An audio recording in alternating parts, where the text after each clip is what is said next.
music wants to keep playing. This is the first podcast of 2017 from Redacted. Once again, we are sponsored by Antlion Audio. The microphone attaches to your existing headphones. They just released their Mod Mic 5 just before the holidays there. So if you want to go pick one up, they're what we use on the podcast. Nice. Also, we have a Patreon. So if you want to support the team or the podcast or anything like that, this is the best way to do that. And you can go to patreon.com/redactedtv for that. What's going on, guys? How are you? Not a whole lot. Just played a lot of Star Marine this week. And I don't know, just taking care of myself, trying to keep my New Year's resolutions for at least 1 week. So, right on. For anyone that's genuinely concerned about my mod mic, I did try and repair it myself after being drunk. That's not gone as well as it should have. I don't think they recommend you repair them yourselves anyway, so it's dead. Killed it. Good talk. It's dead. Good talk. We'll get you a new one. Thanks, Antlion. I'm not a technician. But yeah, Twerk, what have you been up to this past week outside of that stuff? That's been it. I mean, really, like I've been playing a lot of Star Marine. We played. What else did I do? Oh, I've been racing a lot more. Yeah, how are you liking that? I love it. It's really challenging, but I love it. Absolutely love it. That new flight model is amazing for racing. I'm enjoying it like a lot. It's still really challenging. Like my best lap's 41 seconds. Here's the thing, and CIG already kind of admitted that this was a mistake, and it'll get fixed. Is you can't choose the track in like a public match that would go on a leaderboard or whatever. So I've just been joining private matches with people on the stream and playing a little bit of that. And I'd start the stream with that every morning, and it's fun, and I'm enjoying it. And it's a challenge, so it's something I could challenge myself with and keep myself busy. And yeah, I'm liking it. Right on. So yeah, that's pretty much it. I played Mass Effect on Monday, and yeah, that's what I got so far. So it's been kind of a slow week for me. But what about you, Bored? Well, I've done the minimal amount of videos possible that I've ever done. I mean, I've never done so little content before. I haven't been streaming. For people that don't know, I got very, very drunk on New Year's, and I kind of had a hangover afterwards. And then ever since then, I've just been pretty damn depressed, like super, super bad. So I'm just not a functional human being at the moment. I haven't been sleeping. And it's just proper fucking sob story. I'll put a little violin music in the background. Yeah, no, hopefully that's better for everybody. Let me know. Yeah, it's because I turned it down because you guys said I was too quiet. Yeah. And and I just left it from last week. I don't use it during the week. So maybe that'll be a little bit better. But I'm not adjusting it.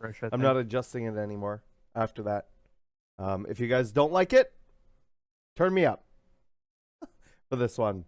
I'm just not going to be spending it back and forth. Jesus. Other than New Year's, Bored, what else have you been up to? Well, other than being severely depressed and anxious and not sleeping, not much really. I've been playing lots of games just by myself. I've just been really shit. I've been really shit. I thank you for the supportive community and everyone I think that I've told stuff to, but hopefully I'm planning to get back doing content again on Friday and just public service announcement. I've been lazy, but fuck you. Whee! I don't think it's you've been lazy. I don't think you're feeling so great, but yeah. Yeah, I'm not feeling great. I'm genuinely non-functional. I can't think properly, and I've over the last 2 days, 3 days, I've had about an hour, maybe 2 hours sleep in total. I just can't sleep. I can't sleep. I'm worrying about everything. I'm worrying about this Terry's chocolate orange being here.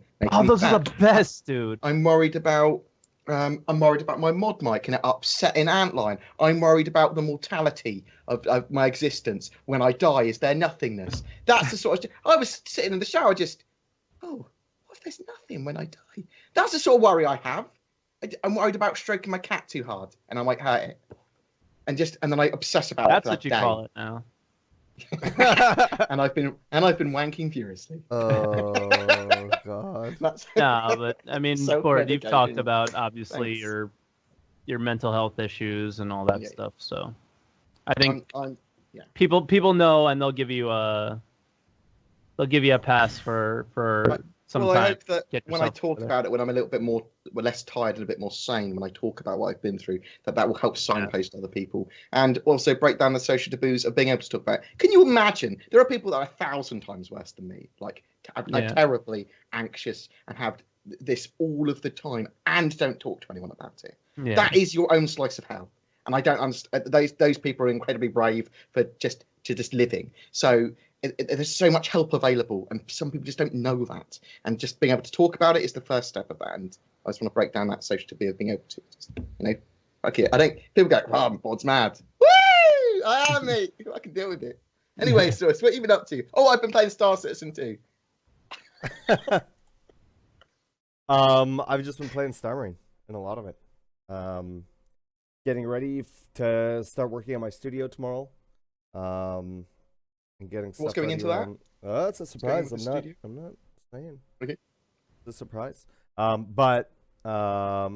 it's gonna be different, a completely different location than my house, where I'm at right now. So, really looking forward to that. But other than that, no, it's just been a lot of StarMarine and slowly getting better and slowly, embracing the latency, and so it doesn't drive me up the wall.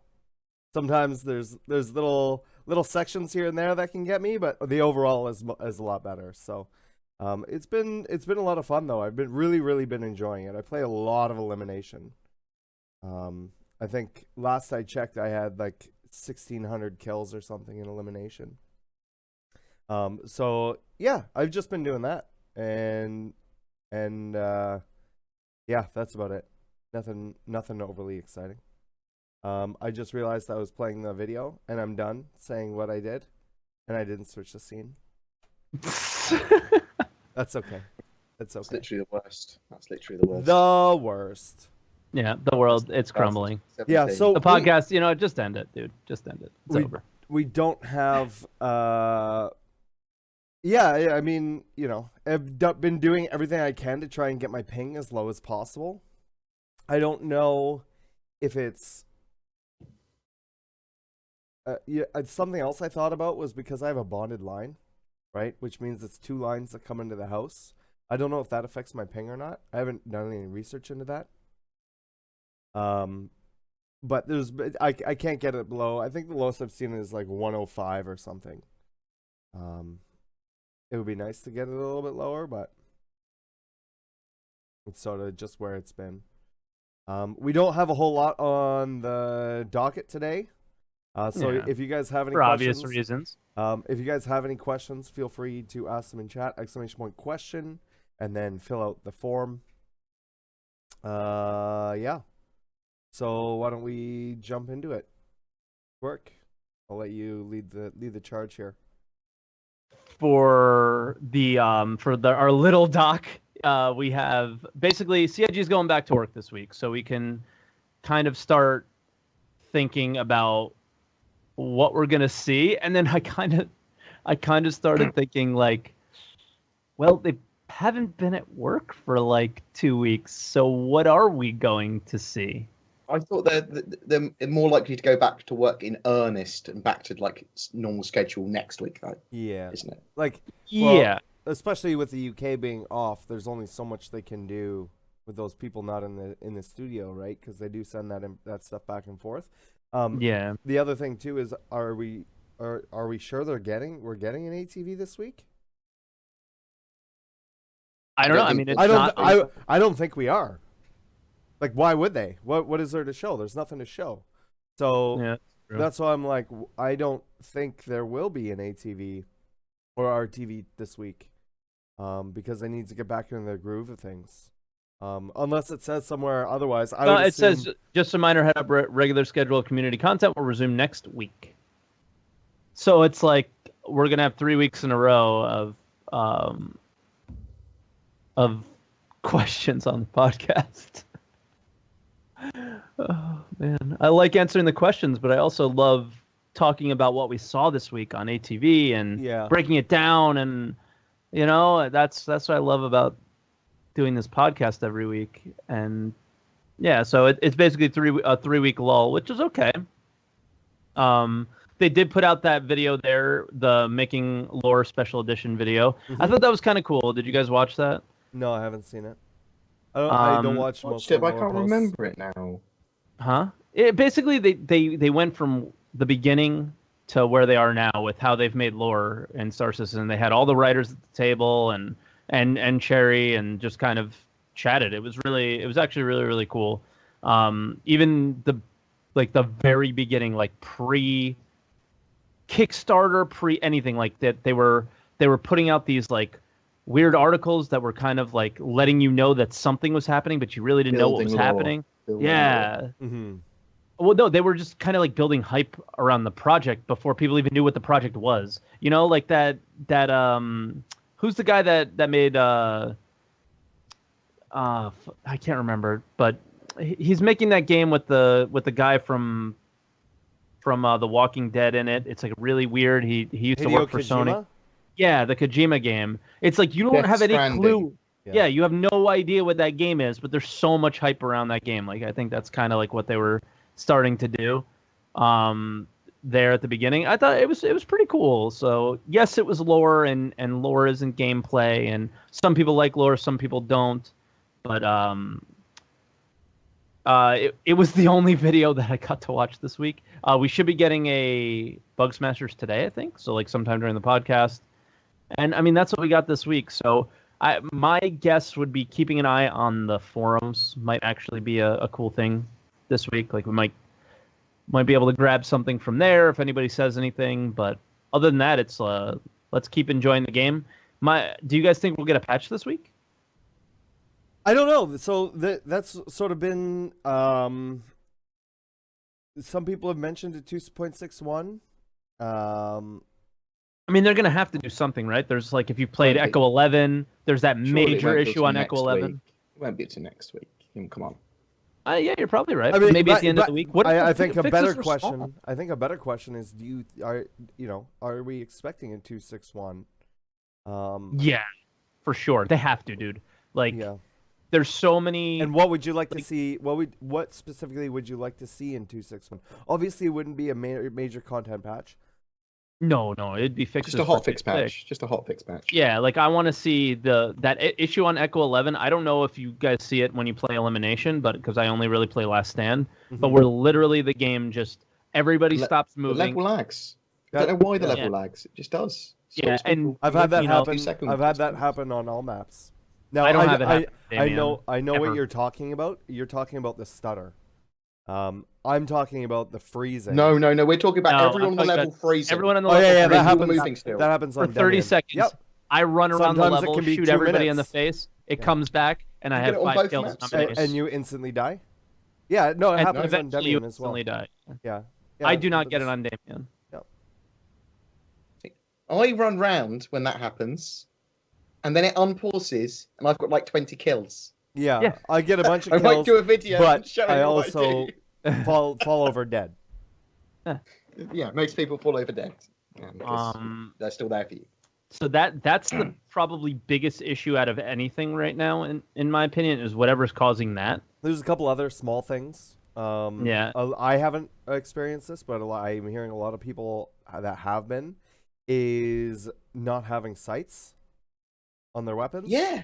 Yes, but if you choose a certain loadout, you have sights on your weapons. Right, yeah, so I don't know what's going on with that.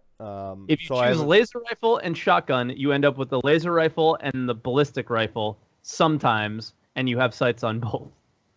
Yeah, I have the ballistic and shotgun. The reload bug is annoying, where your gun sometimes doesn't shoot. Yeah, so on spawn, where you can't shoot. You have to put... So every time you spawn, I put away my gun and bring it back out so that I don't have that bug. Yeah. If you forget to do that occasionally, it's like... Yeah, and if you forget to do it... Yeah. You can. You can switch your guns. You can throw a grenade. You can reload. Any of those things you can do.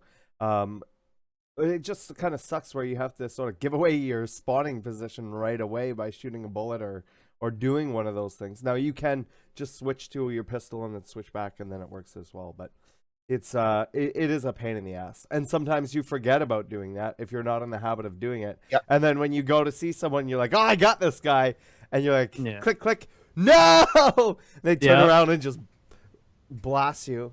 Yeah. Yeah. So outside of those things, is there anything else you'd like to see? There's definite, especially on Echo 11, some spots specifically at C and B where you can just throw nonstop grenades and heal and stuff like that. So I'd like to see that, and not anytime soon, but I'd like to see some. I'd like to see team deathmatch. I don't understand why we don't have that. Yeah. So I was actually talking to Sean Noonan last week about team deathmatch, and he's like, "Oh, I didn't realize it would be so popular." I'm like, "Yeah." Yeah. So I mean, people Okay. want to play elimination, but they don't want to do the capture the points. right. And Can you imagine basically. how popular Capture the Flag would be? I mean, people fucking love that shit. yeah, capture the flag would be fun. Right? Yeah. I I had a suggestion of, and I brought this up with a couple guys. I think Matt Sherman and maybe Sean Noonan when he was around. But I know a lot of people also want like a one death thing, and they want to see like different game modes and things like that. And one of their concerns is once you start adding all these different game modes and things like that, the wait times for those games significantly increases. Yeah. So my suggestion was keep what we have right now. Maybe add team deathmatch to the public ones. Add the rest of the game modes as private matches, right? Yeah, custom add those other little like modifications to custom only for the time being, and see what ones are popular. And then if they weren't bringing over to public, then bring them over to public that way, And then that way you're not dealing with crazy waiting for people, because in a private match you have all your people anyways. And you can get metrics of what people want to play. So if people are going in, if we had a team deathmatch and it was private only, I'd be doing that all the time, right? Be getting all those people in there, and then they can see that those modes are popular and be like, okay, well maybe we should bring this over, and sort of figure it out. And I thought that would be maybe a neat way for them to try out different game modes, because when at the end of the day, there is a bunch of different types of game modes that we could have in FPS. Yeah, I mean, we can ask for all sorts of things, right? But are they gonna happen anytime soon? Maybe, maybe not. I think like 261, we're definitely just gonna see fixes to what we have now. Right. Let's get what we have now working. Right. Now I know there's some fixes that need to happen with some of the ships as well. Like one of the things that I tested with Matt was self-destructing a ship and then jumping out of the ship. Auroras don't have missiles anymore, just randomly out of nowhere. Yeah. I know it's like an Aurora, but still. I know 890 jump owners don't have 85Xs at this point yet. And when they should, it comes with the ship. So they could add that in with that patch. I'm trying to think of what else. There's not too much we need else in the hotfix patch, to be honest. No, you really quick hotfix patch to fix some of the burning issues that are like. I mean, come on. if they can do anything with the latency and hit registration. Yeah. I don't know what it was like in the PTU. I don't know, or in Evocati. I don't know what it was like internally. But that would be something awesome if it was something that could be fixed without having to go to the new net code. It would be pretty awesome. Now, what do you mean by hit registration? Because I don't know. When I point at somebody's head, it hits their head.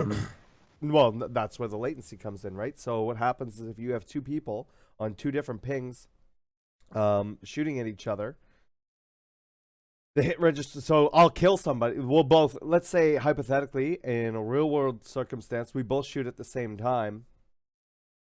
Mine, whatever, go and theirs go, and then mine don't get registered or theirs don't get registered. Like I see them, and it's like very clearly they should have killed me, or whatever, or very clearly I should have killed them. But it just it's just the hit registration. So it's just Doesn't this go either- back to the things that I said about like getting hit in the arms and shoulders? No. This goes back to like latency stuff. I mean, hit latency reg is stuff. part of that as well. So when you get hit reg, it will literally go, where have you hit? Why have you hit there? Sends it to the server, sends it back to the client. So there's a procedural stuff that needs to happen for you before that bullet actually damages that target. I also did a test on what you said, and you're partially correct, and partially incorrect. 2 bullets to the head, 4 bullets to the chest, about 8 bullets to a limb, and they're dead. Well, do you think that you've bled out, or did you get the kill for a gun? It's the kill. It's the kill for the gun. I tested that. I also shot at their foot, and they took 0 damage. So, You you definitely have a health that ticks down. There was another thing, and I'm gonna bring this in without saying who it's from or whatever. It is very obvious. We did a test where, because of it was very obvious on Reddit. There was the issue where cheats are being made, and that's inevitable. But what's happening is not only are they able to see sort of where the players are, they were able to shoot through walls. And I didn't understand that because I thought that would be on the server side of things. That was my whole understanding, right? So if you were able to shoot through the walls or whatever, like you just shouldn't be able to. That should be a server hit registration thing. And it should, see where you're located and where they're located. If it's physically impossible, it should be physically impossible. But one of the things that I tested was I took me and one other person in a private match, and I could shoot people through walls, and they would act like they were getting hit, but they would take 0 damage. So they would still get hit and like move back, even if it was through a wall, through an object, through whatever. That's because probably your client wasn't saying that it was shooting at them or something like that. It was saying that it wasn't. There may have been something like that, but it's still. The walls don't seem to be stopping the bullets at this point in time, and I'm not sure if that's something that is something they can fix quickly, or if that's something that's going to take a little bit of research. Obviously, with cheats and all of this other stuff, number one, it's inevitable. Yeah, don't all FPS games have them, and you got to be a real fucking loser. You got to be a real fucking loser to use them. Right? It's normally quite popular games that are esporty. Number two, normally what they go for. It's not going to stop. So just if they fix 1 or 2, the popular ones or whatever, there will always be an industry for it, no matter what. The best thing that they can do is mitigate it as quickly as possible and deal with the people who are using those things in whatever way. And maybe we can talk about that. But I want people to know that no matter what, it is always going to happen. At that same time, you shouldn't be going around. If you think somebody is cheating, there are proper channels for that. Okay, I don't think people should be going naming and shaming. I don't think whatever. CIG want you to use the contact. Their contact stuff, and the reason for that is there's a lot of other factors involved, right? Whether it could be a bug, whether it could be latency and lag. Whether it could be just the other player is better. There's all kinds of different scenarios. So it's not really fair to be going and posting that stuff all over the place. Just put it to the proper channels and they will take care of it when it's appropriate to do so.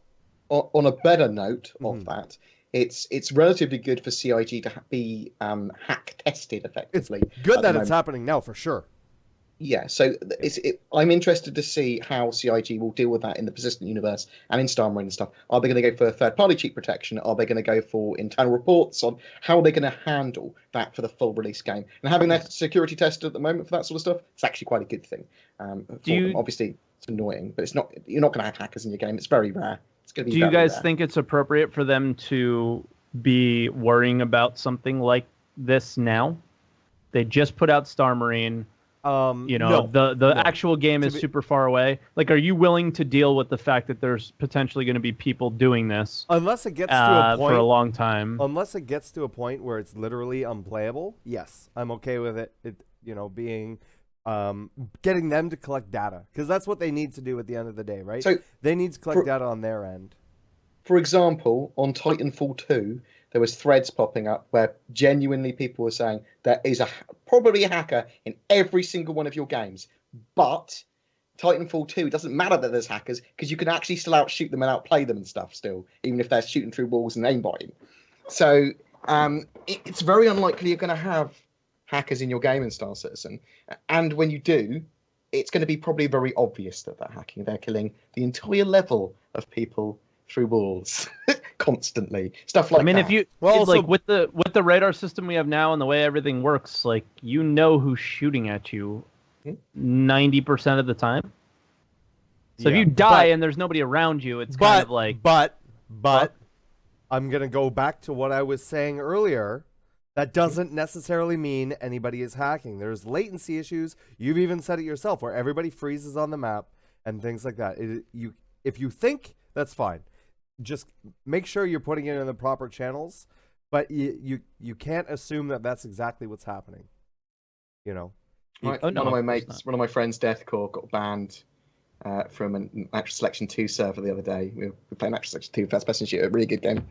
And it just said permanently banned, aim.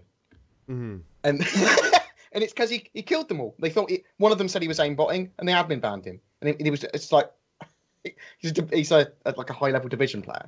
He's like, okay, cool. I've been banned because I can aim. I'm the first person to call bullshit when I think someone's cheating, but at the moment they're probably not. Yeah, I mean the majority of people definitely aren't going to be. I think that most people have respect. You gotta be a real fucking loser. I'm sorry. Yeah, especially in an alpha game to run around and play the fucking I'm the pretend Star Marine champion. Running around going, yeah, look at me, like Chris, it matters at all, dude. Like it's a fucking video game. It's just supposed to be fun. It's so silly. Why? I've personally never understood what people get out of it in the long term. Yeah. I don't understand how it's been so prevalent. I watched a documentary on it once. It's a multi-million-dollar industry. It is. It's a huge industry, and really? Yeah. So there's a documentary that came up, and you make undetected hacks, if you can make an undetected hack, you are minted. You can make hundreds of thousands in a month from selling. So what am I doing? Why am I fucking streaming then? Why am I not trying to work on this? Man. I had no idea, dude, because I'm not an asshole. I don't know. I guess I just called you two assholes inherently by saying that you guys know about it, but that's not what I meant. No. Did you land in your documentary, Saurus? Anything else? Yeah, so like the whole thing, like why people do it was, you know, they get home from work or school or whatever, and they don't have the time to put into it to become good, but they want to feel it's like it's a sense, and this is, I'm just going from this, so this is just hyperbole, but it's apparently just a power thing. So they're able to go in and just, it's not something they play for a long time, but it's something they can just jump in and just win, and they know that they're killing other people, and then that's sort of like a power thing, which I've never. There's trolls on the internet. Right, but I'm saying the majority of that, right? Because trolls would eventually get bored of that because they don't get any response from the players. I'm sure there are trolls. I'm sure there are griefers. I'm sure there are people that just want rights. I'm sure that people that want to use them slightly for esports. I think it attracts a whole multitude of people. But obviously, some of the more casual people are just like, I'm interested in this. I don't have time to. But I think you just get an assortment of people that are all scum, cheating scum. So I mean, and there's all kinds of different things they could do. They could go with a third-party system. They can go to making everything on the server side, which is what I thought they were doing. So it verifies that stuff, and maybe that's just not all in yet, right? Like, you know, calculating the location of the players and if it's physically possible for them to do that. They store a lot of stats about everything. So, I mean, for them, at their end, that's easy for them enough to check a lot of stuff. Yeah. There's things like what CSGO does, where they'll, and I'm not saying that they're going to implement this, and I don't think it makes sense for the MMO portion, but where they have other players review those cheaters, and as and it's like a 3-strike thing or whatever. And as people are able to make those decisions better as time goes on, they're usually moved up to whatever the third one or whatever. So they're able to tell whether people are cheating or not. There's different systems that they can put in place. Right now, I don't think is really the time for it, to be honest. No, doesn't matter. I think, just enjoy the game for what it is and get back. Learn how to play. It became literally unplayable. Which will it ever? No, of course. Which I don't think is the case. Then it's just not. It's something you can. I've played so many different games. Spaceship Twerk. When will they make hacks to make me better pilot? They won't. It's impossible, dude. It's impossible. But no, like, I don't know. I've never played I've played a lot of FPS games, but I've never gotten into and enjoyed one. So I needed something. It's almost like, I don't know, like where Warcraft made, like, didn't Warcraft make like Dota or something like that? Isn't that something that happened? Warcraft 3 had a mod called Defense of the Ancients, which is Dota. Yeah, so it like turned into that, right? So maybe like something, something sort of themed on what you like to play, even though it's something different than you like to play, makes you start to enjoy it. Like, I've never enjoyed FPS games, and now, even though this is a completely unfinished, bug-filled FPS game, it's the only one I think I've ever really enjoyed up to this point. So I don't... It really is fun, and I don't know if it's because we play Star Citizen, because like I know we all have friends that are outside of the Star Citizen community that have come in and been like, you said this is good, dude. Like, what the hell? FPS, actually. I can't watch this. Exactly. So they're used to coming from polished games into this, and it's not really what they were expecting, right? But I don't know. I'm enjoying the hell out of it. It's a Star Citizen themed FPS, so I can like get behind it, and I just now, because I enjoy it, I can take the time out and deal with the frustrations and learn the game from the beginning. And I don't know, I'm enjoying getting better. Every stream I'm getting like significantly better. Today I started out rough and got some pointers from the chat, and then just went. Would you say bonkers. You're spending less time in the persistent universe? Oh, I haven't been in it in... Yeah, I mean, we've done the persistent universe 1,000 times. Like, Yella is cool. Yella is cool. Yeah. The problem is that a lot of the changes, I have to go through, like, an entire ICC mission to get to the last one to show you the change. So it's, like, really time-consuming, so I haven't been as much. Yeah, I think that's true for most people. Just because that's what we've had for such a long time, and it's hard going from Arena Commander or Star Marine, where you're getting a decent frame rate, not always 60, but a decent frame rate, and going into dealing with 20 frames per second and dealing with all of that other stuff as well. So yeah, it's different. Yeah, but yeah, it's pretty awesome, and it's cool that it does open up all these different types of games within the one single game. For sure. Yeah, like they made a little, a run around a couple maps, and with the same map you can make all sorts of different games. Like we've seen the map change from the PTU to live, So like it seems like they make those map changes relatively quickly. Just like, I don't know how it works, but it almost seems like they just move blocks around and change things. Like even through the Evocati stages and from the LA live stream, like the maps change so many times. It's pretty impressive to see how quickly they do that stuff. So if there's something that's unbalanced, it seems like they can quickly change it, which is really, really cool. I like that a lot. So like, if they ever got the Delta Patcher in, it would be like, oh shit. That's something I would like to see sooner rather than later. Now that you brought that up. It's a all Delta of us. Patcher, right? And yeah, I mean, we bring it up every week at this point. Well, this is the thing is I think it was scheduled to come in just before or with 3.0 originally. The only thing we heard about it was it would come in with Spectrum. So Spectrum's still in the PTU. They haven't put it on the live website yet, right? So that's what they said. They said the Delta Patcher would come when Spectrum comes. Now we saw Spectrum sort of. Part of it. It's like the alpha spec. I don't know what it is, but it's the PTU spectrum, you know. So that's what they said at CitizenCon, right? Yeah, at CitizenCon that it would come with that, and then we haven't really heard much about the Delta patcher since, have we? I don't remember hearing anything. That's I think that's more what I'd like to hear. I'd just like to hear where it's at, how far we are, and well, I think we'll get that once. I'm hoping that's going to be on the schedule report.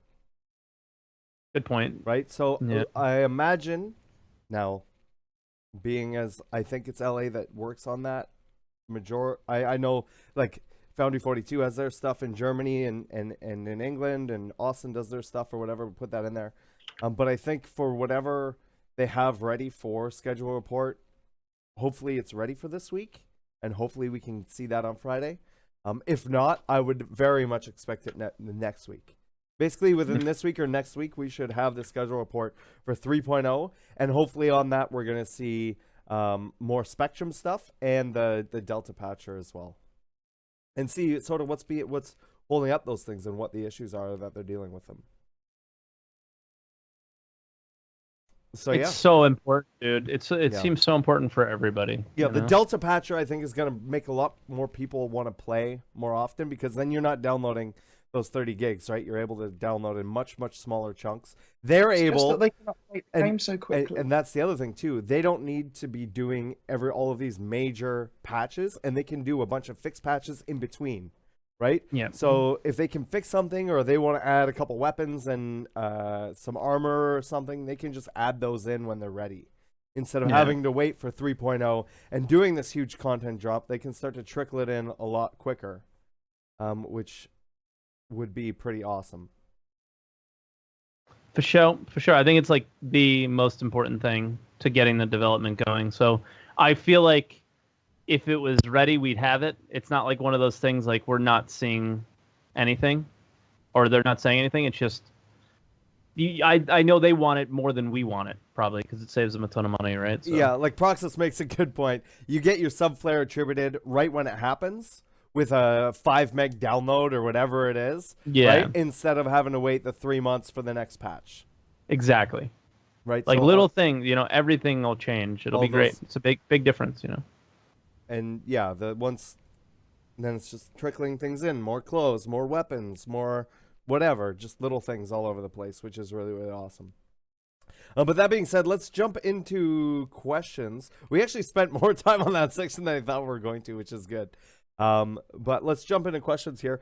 Our first one's from P. Gillings, and he says, will any of you be testing the new AMD Vega GPU cards when they come out? Bored? Yes. Yeah, Bored is probably the only one. Bored is the only one that really tests hardware. Something I forgot to cover at the beginning of this when we were talking about what we were doing. I'm getting ready to do a tech and gaming podcast called Latency Issues, and I built up my overlays and stuff for that. I don't think I'm going to be doing any hardware stuff for that. And for right now, I don't have a reason to replace any of my equipment. Now, that being said, as much as Team Green and Team Blue I am, which is Intel and NVIDIA, I really hope that AMD does start to focus on the high-end, like higher-end enthusiast stuff with their new GPUs, with their new Ryzen CPU and all of that other stuff, because competition in the marketplace is a good thing. Even if I don't ever use them, or even maybe they change my mind or something down the road, but I'm really hoping that they do that, because having just one company that has a solid stranglehold on that is not the best for consumers. It's not good for consumers. Never good. Our next question is from Zenowin. How did you all meet, and what's the story behind you guys starting Redacted? I haven't actually heard it before, so I'm kind of curious. You could start, Saurus. So I started streaming in May of 2014. And Twerk, you started just after me, right? Like in June we started at the same time. It was like March 12th or some, or May or June. I think it was June, so I must have started a little after you, yeah. And at the time, there weren't very many Star Citizen streamers. And so like the whole like, we were streaming like fish tanks and shit. Like it wasn't uh, it wasn't anything crazy. It was like a glorified chat room. And yeah, I don't know. We just I don't remember who went to who. I think you put up a thread on the I think CIG at the time we would all forums go. and I did. asking for someone for a podcast, and Twerk was the first responder. Right. I read well, that. Right. I was the only one that didn't Excellent. say But no. we Everybody else said no, and I said yes, so we just made a podcast. we I had started done streaming stuff with Ultima that. Online, yeah. We'd start doing stuff before that though as well. Like No, for sure. me and Twerk had been doing stuff before that, and I had talked to Twerk personally before I made that post, so I knew Twerk was on board because I remember bringing it up to him specifically because I was like, I want to do a podcast. I didn't even know the post. I was making a joke. I thought Bored was joking. And I don't even remember that. It was so long ago. So I was like, I want to do a podcast with you, and so we did that, and then that evolved into, and that was before either of us were partnered. I think, right? No, we were both partnered. No. What episode are we on? I've been partnered for 2 years. You've been partnered for. So you got Twerk. You got partnered straight after Wonderful World got of Star partnered. Citizen. Yeah, it was like March of 2014. Yeah, and I got partnered in August of 2014. You got partnered in No, March you're probably August of 2013. I was August. No, because I started streaming in 2014. Oh, I don't know then. I don't know. It's been a long time now. It's been a while, but I think it was right before we got partnered. I got partnered. Oh, wait, no, because maybe you're We were right. both partnered. No, because I was We were on a both different podcast. Yeah, you Yeah, were and on a then- different podcast, and then that one went away, and there was nobody really podcasting, so And I we was like, I want decided to do it. one. And I wanted to Yeah. do one anyways. And then it was me and Twerk for a while, for what, like 30 episodes or something like that? Yeah. And then we would bring on like special guests and stuff. And we were still sort of figuring out the format. Like it takes a while for us to figure out the format. And I remember we had been doing stuff with Bored, and we brought him on, I think, for 1 or 2 podcasts. And the same thing happened to him. That sort of happened to me. Is like, okay, the one that he was on or was frequently had sort of had been sort of unstable and whatever, and he wanted to be a part of one. We thought we could use an extra person. Yeah. I thought I could bring some class to Redacted. Yeah. And I did. We wanted a person And from then he another got country. drunk, and now he's gonna paint something with that paintbrush. What's with the paintbrush? It's my proxy mod mic. Nice. It looks just The like Mod one. Mic I couldn't 6. even tell. But yeah, that's how we met. And then I had my own stream team, which was based on my org, which was Overdrive. And then I was like, okay, we're doing the podcast, and the podcast is awesome. Let's make this into a bigger thing. And then we switched that over. Essentially, there were some other things that happened, but then I was like, you know what? Let's do our own thing. We have a really good plan. Me, Twerk, and Bored sat down, and basically I was like, look, let's do something together. And that's sort of where it's all gone from there. And then we've been just building on that foundation since then. It started with the podcast, then it turned into the team after Bored joined. Bored made it a family. Well, I Dad. love the dysfunctional family. I love you, Dad. I'm your dad. Well, I'm disappointed in you, so yes, maybe I am. But yeah, that's the story of how we all got to know each other. It was all on the internet, and then at PAX South, me and Twerk met for the first time in real life, and he was exactly what we spend so much time with each other, like. If like Bored came to America, I wouldn't. I wouldn't be surprised in anything, you know. Yeah. Like you are with some people that you meet for the first time at like events and stuff. Especially like, and it's not a Be bad surprised thing. how short I am. I'm very short. It's not. Yeah, I mean I am too. So. Twerk is as well.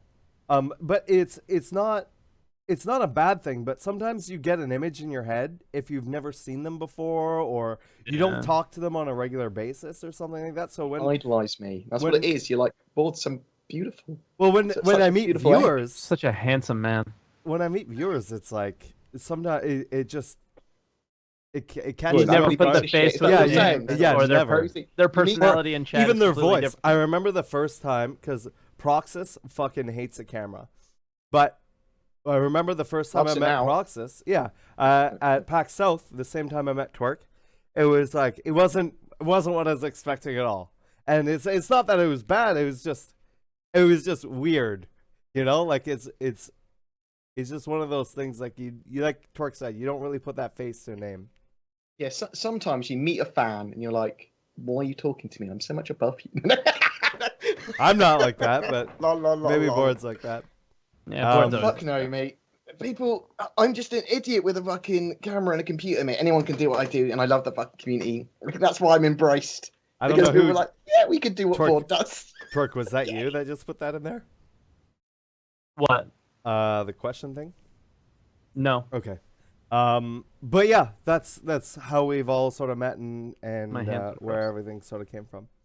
Notorious DYD says, how much back-end work goes into making the podcast every week? Do you guys have to spend 1, 3, 5 hours a week preparing for the show? Do you guys need to do a lot of coordinating prior, or is it more organic? At first, there's a lot of work. There's a lot of work setting everything up. There's a lot of work doing the visual stuff. You know, whenever there's any new stuff to that, the doc, like our you know, the questions and stuff before, it was a lot more work before we had this. Now we have awesome mods on both my team and Twerk's team that help out with and do things like help us with our questions and stuff like that, so we don't have to deal with that. Help us with the channels and everything as well. But overall, the podcast wouldn't run without them. Yeah, the podcast definitely wouldn't run without them. It's a team effort. Probably would, but it would be shit. But that being said, I think right now we talk about it usually a couple days before the podcast, and we'll just be like yesterday I called Twerk, and no, Bored's just never around on Discord or whatever. He's like, no, he's busy playing Overwatch. But I'll call Twerk and I'll be like, okay, so we don't have like for this week, we don't have anything to talk about. You know, he's like, yeah, we'll do 2. We'll focus on questions this week. And then I'll be like, okay, well, there's this, and this that are important that maybe we can talk about and whatever. And but usually, a bored gamer point of view of what happens. Because I literally do nothing. I do nothing for this podcast. But no, that's not true. That's not true. That's not true. Because BoredGamer does all the aftercast stuff. Yes. Oh yeah. But that's.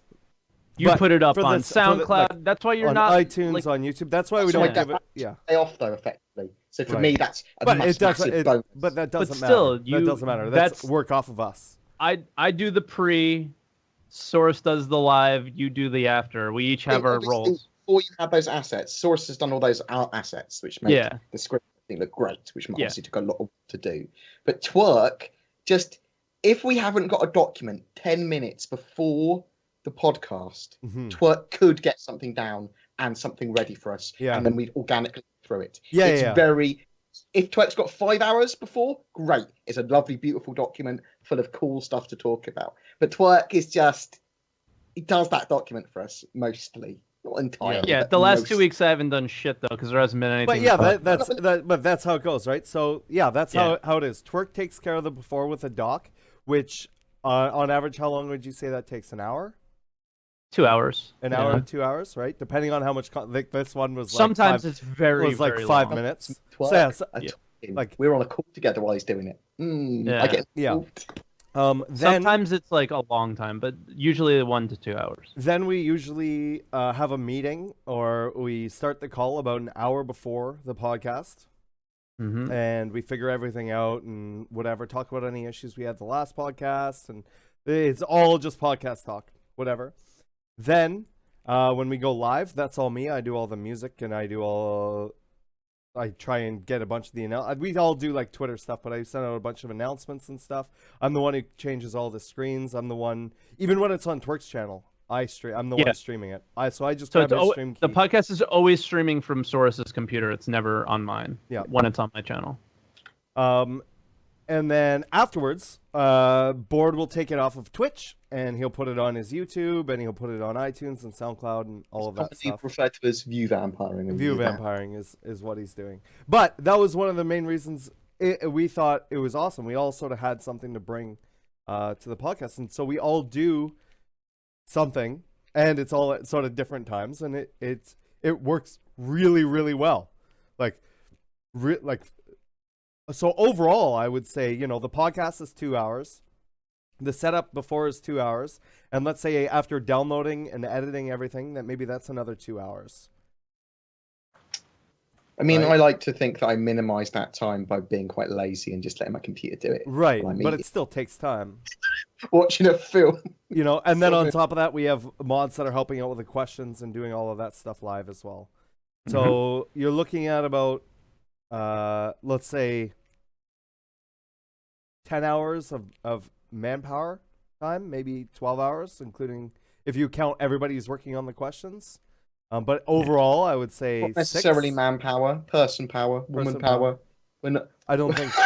I think we might be sexist now because we don't hire. Well, I guess we're not hiring anybody, but we don't have anybody that's on the team for the podcast. Mascot. Oh, Lola mascot. That's right. Okay.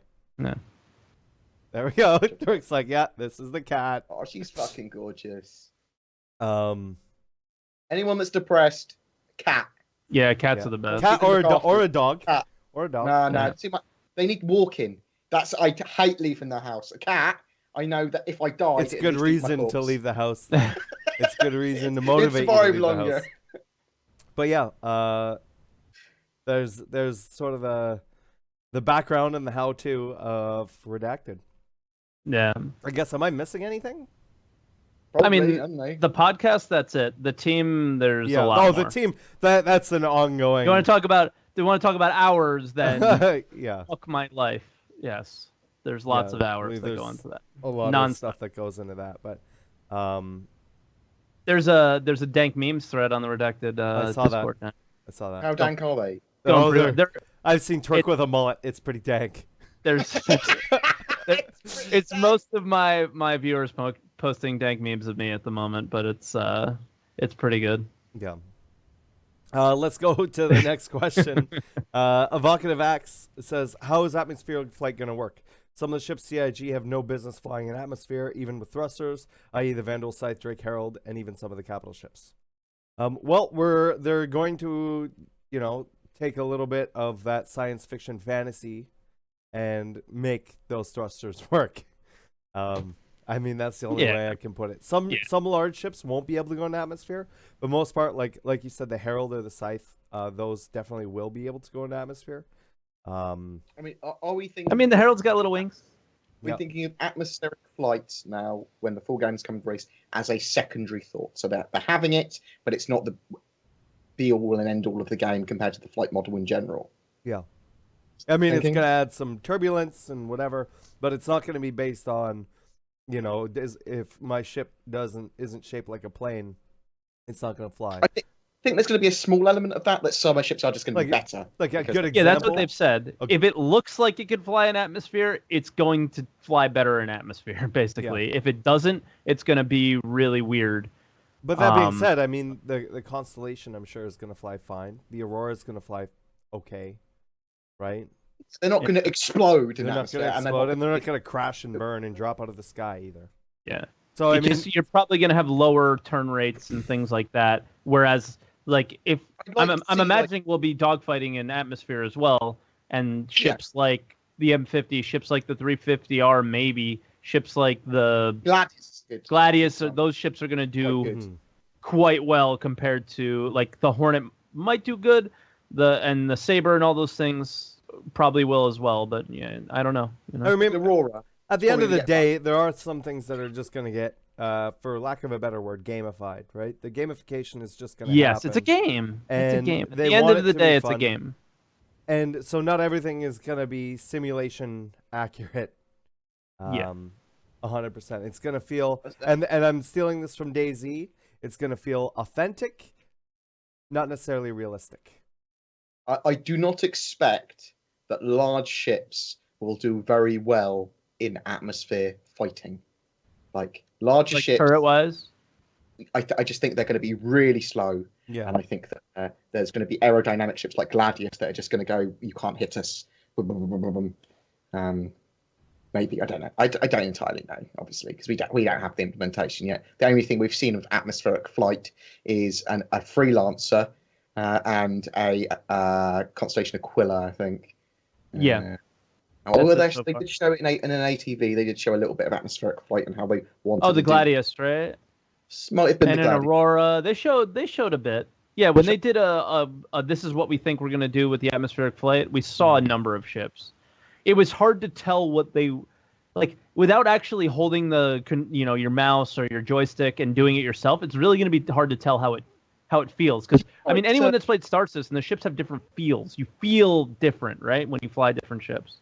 Not that I'm poking at the schedule report, because I actually love the schedule report as it is at the moment. But would you like to see a breakdown of specific game mechanics separate to that, where it like talks like mining?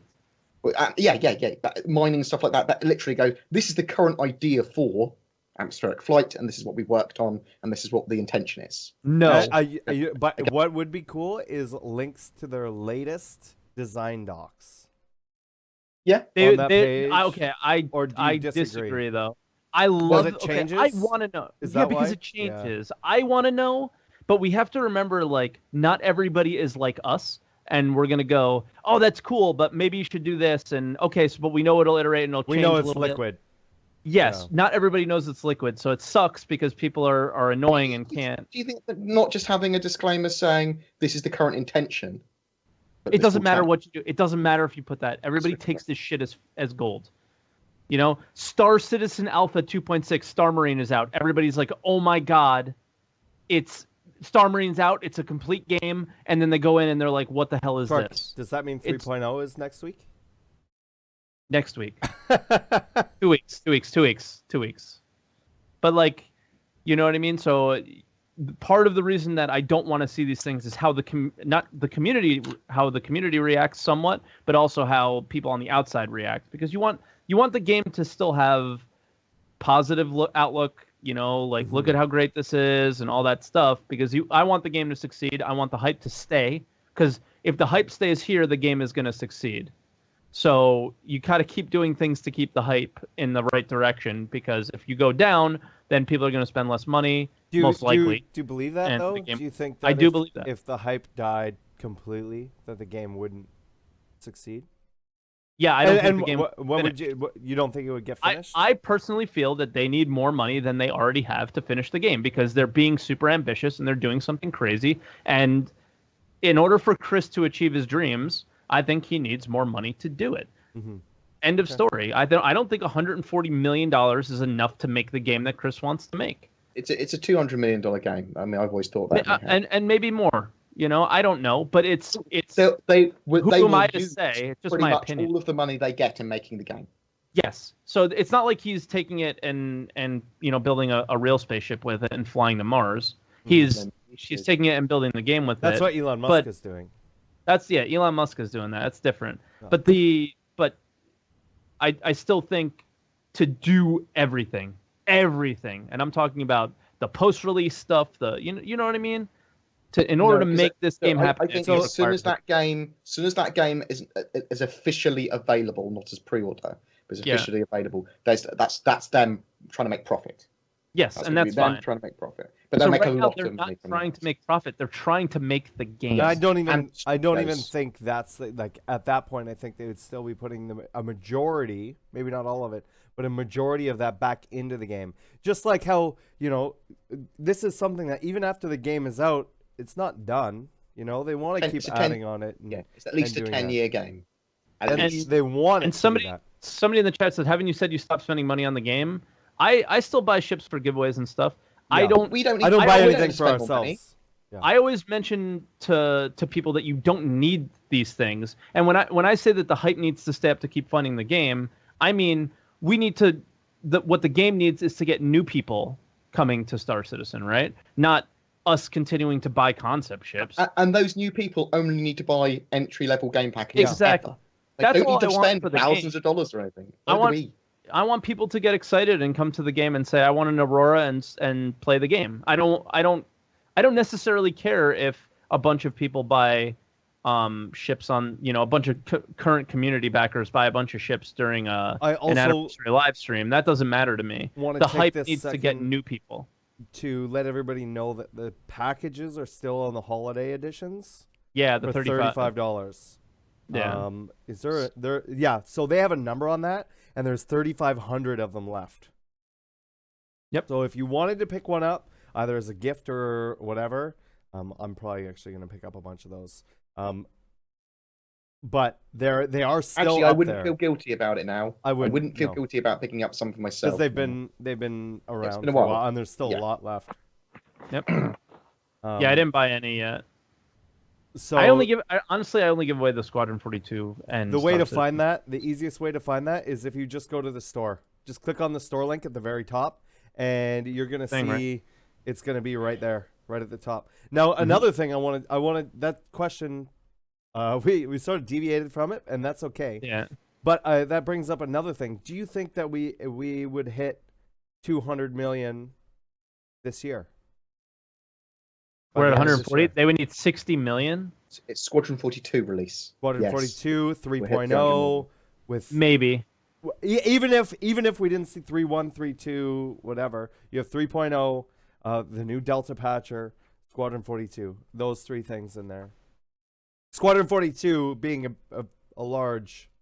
But there's 1.5 million people that have already bought the game, right? Or made accounts or something. I don't know what that number actually means. You'll get okay. What sort of game, what sort of AAA game do you think we're going to see similar sales figures to that's previously happened for Squadron 42 release? Any idea? But how many have already been sold? So are they going to count those as part of their sales figures? Oh, no, I'm curious. So, what do we think it's going to be similar to games? Like, I don't know. Infinite Warfare, at least, sort of thing.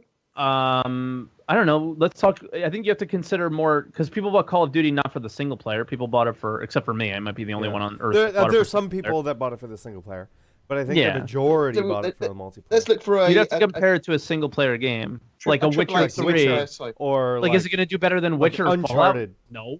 Or Fallout. Is it going to do better than Uncharted? No, probably not. But if you're talking about after it releases, how many people buy it?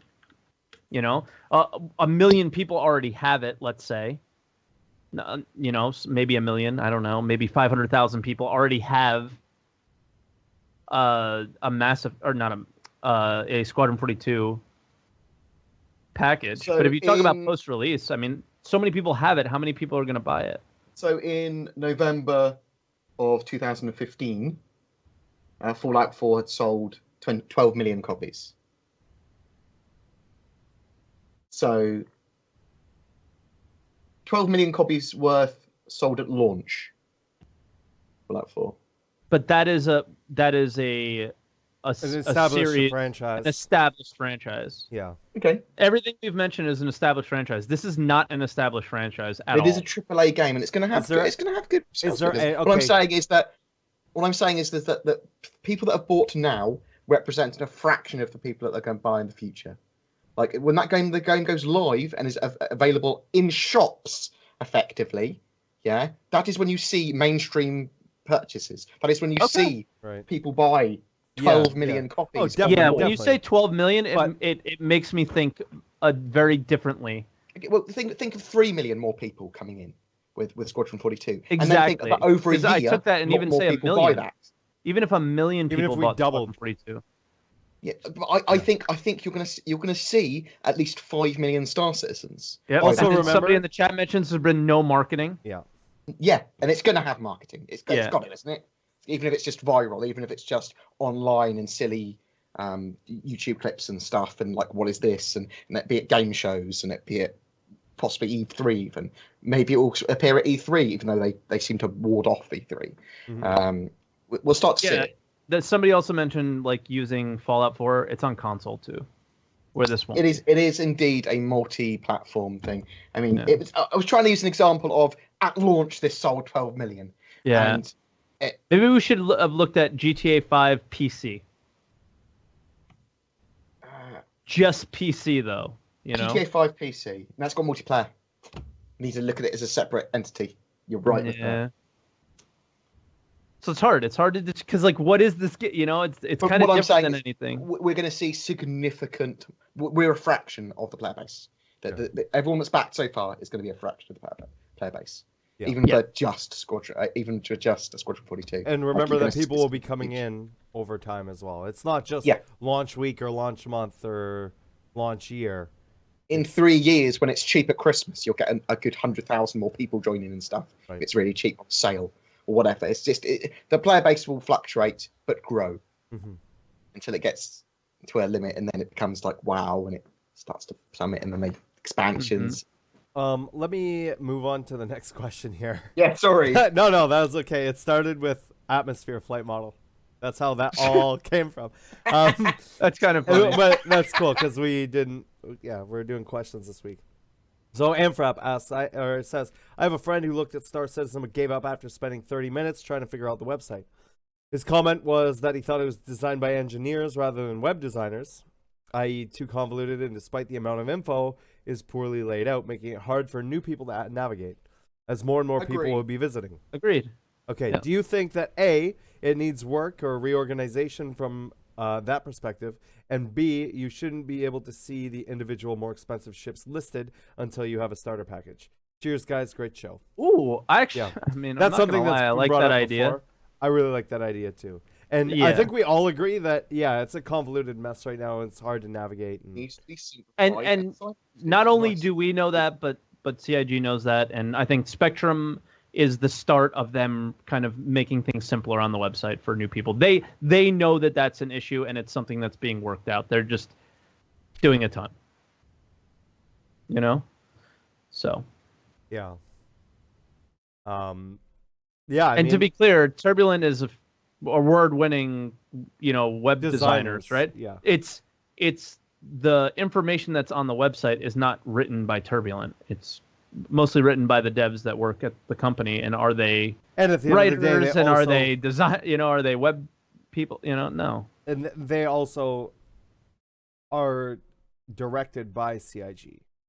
And the game is nowhere near finished, so a lot of the information that's on the website is like.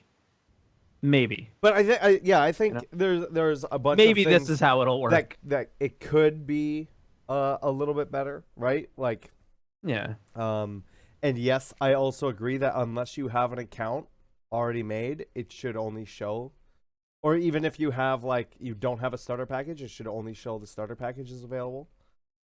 Because I know a lot of people do get. But if you want to buy a Hornet, no. But yeah, that's a starter package.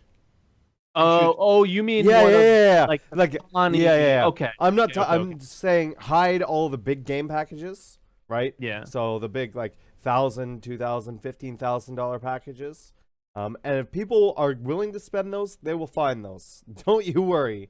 But I think that scares off a lot of people in the beginning. I think when they see a Banu Merchantman or they see a Scythe or I guess the Scythes aren't for sale, but a Caterpillar or a Starfarer or whatever, they're like, oh, I have to buy all my ships, right? Yeah. And I wonder how many sales they potentially would have lost just because of that first impression, and then they're like, no, I don't want to play a pay-to-win game. Yeah, no, it's hard. Exactly. It's hard to see. It's hard to tell that you don't need all that shit. Yeah, I don't. It's hard to see that you don't need all those ships to succeed. I would have in much bigger letters on all of the fucking pages as well. This is not a pay-to-win game. You do not need to buy this shit. This just almost. I mean, genuinely, it's like okay. So this brings up another question that I'm going to ask. When do you think we're actually going to be able to purchase ships in game with UEC? Rio. Yeah. then that's when you'd like to see it. Obviously, as soon as They're not going to be possible. permanent purchases, though. Remember, people, they're going to be They'll wipe with every They'll wipe patch. every now and then. But while the you're ability, playing an individual patch, yeah. the ability to purchase every flyable ship. Not every flyable ship, some. Why? Because they'll have some, such as maybe Delta. Scythe, the Asperia Scythe and stuff won't be purchasable because you'll have to, maybe they will be if you do a certain mission set. That sort of stuff. But there'll be availability for those ships as well. Right, They want that's what I'm those saying. systems that they were working on. Have a way for people to earn them in game, no matter what they are. Even right now, I mean, they can change that as it goes on, and I agree. Like the Scythe and the Glaive and those ships, Not those in 3.0, limited though. number of ships, should be rare. But I think that is important that people should be able to test any and all ships out. As soon as possible. Maybe they'll just have them really expensive and you can still buy them. Right. I would like to see some ships, well, eventually, maybe not in 3.0, that you have to do really complex mission paths to be able to even consider purchasing. Like the Banu Merchantman, for example, you're going to have to either get it off a player or somehow get it off a Banu family or something or whatever. So it might be really hard to get. Yeah, I mean, when 3.0 comes out, I don't see those mechanics necessarily going in there. I see them going, well, here are the ships that are just like how it is now, where you can buy certain ships at some times and other ships that, there's always the ships that you can buy at all times. I think those will be the ones that are for purchasing game. And then they might do, a week where you can buy, I don't know, a Mustang Delta or something like that, right? I mean, they could just put availability in. You could a Scythe's on offer. This is the only Scythe available this week for purchase. Yeah.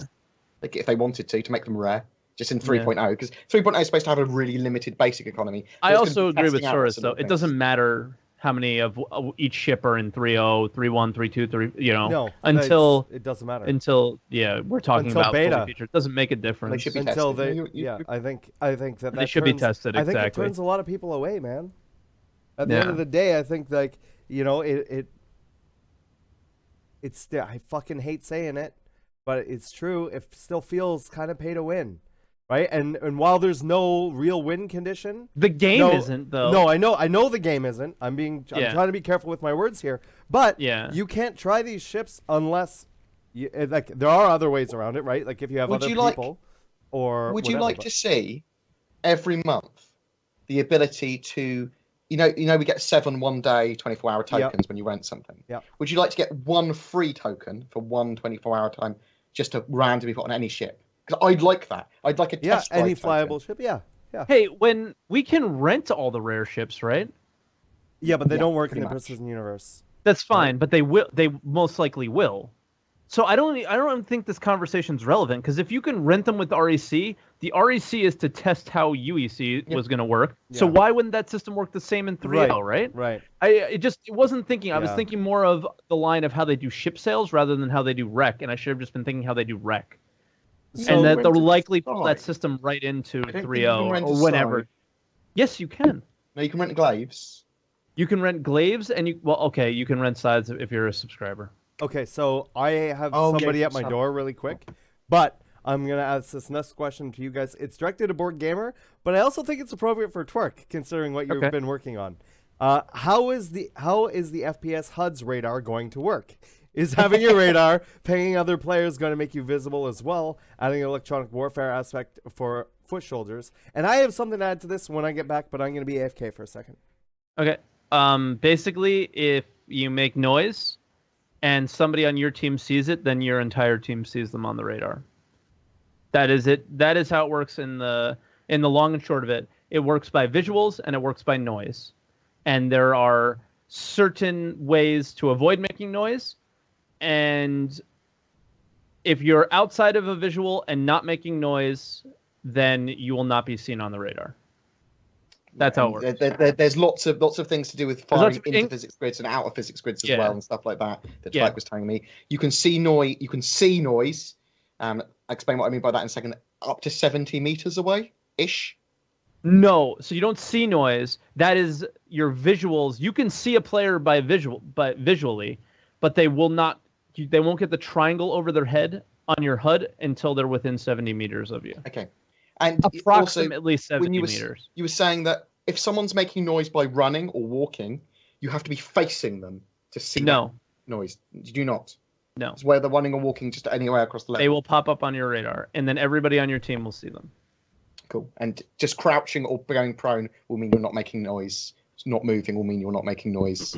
Correct. If you are standing up and you move your feet, you will come up on the radar if somebody is near you. No matter what, even if you're walking? Correct. Interesting. I didn't know that. I thought it was just... What if you're actually walking? Yeah. As in you've pressed the key to walk. Yeah, not shift. Not So not- shift. It's, So not it's shift, still, not shift. If you press the key to walk, and I believe if you don't have a gamepad, I haven't. This is the only thing is I haven't been able to test it with a gamepad where you can walk really slowly. Yeah. You will make noise. If you like, guys, this is how bad it is. If you literally turn, if you turn to your left to the point where you will lift your foot and place it down, back down, you will turn up on the radar. That's how it works. Won't if you're in EVA and you're shooting into other EVA areas, you're fine. If you shoot into a physics grid, you will appear. Is that correct? If you're in that physics grid. Okay. Okay. Yeah.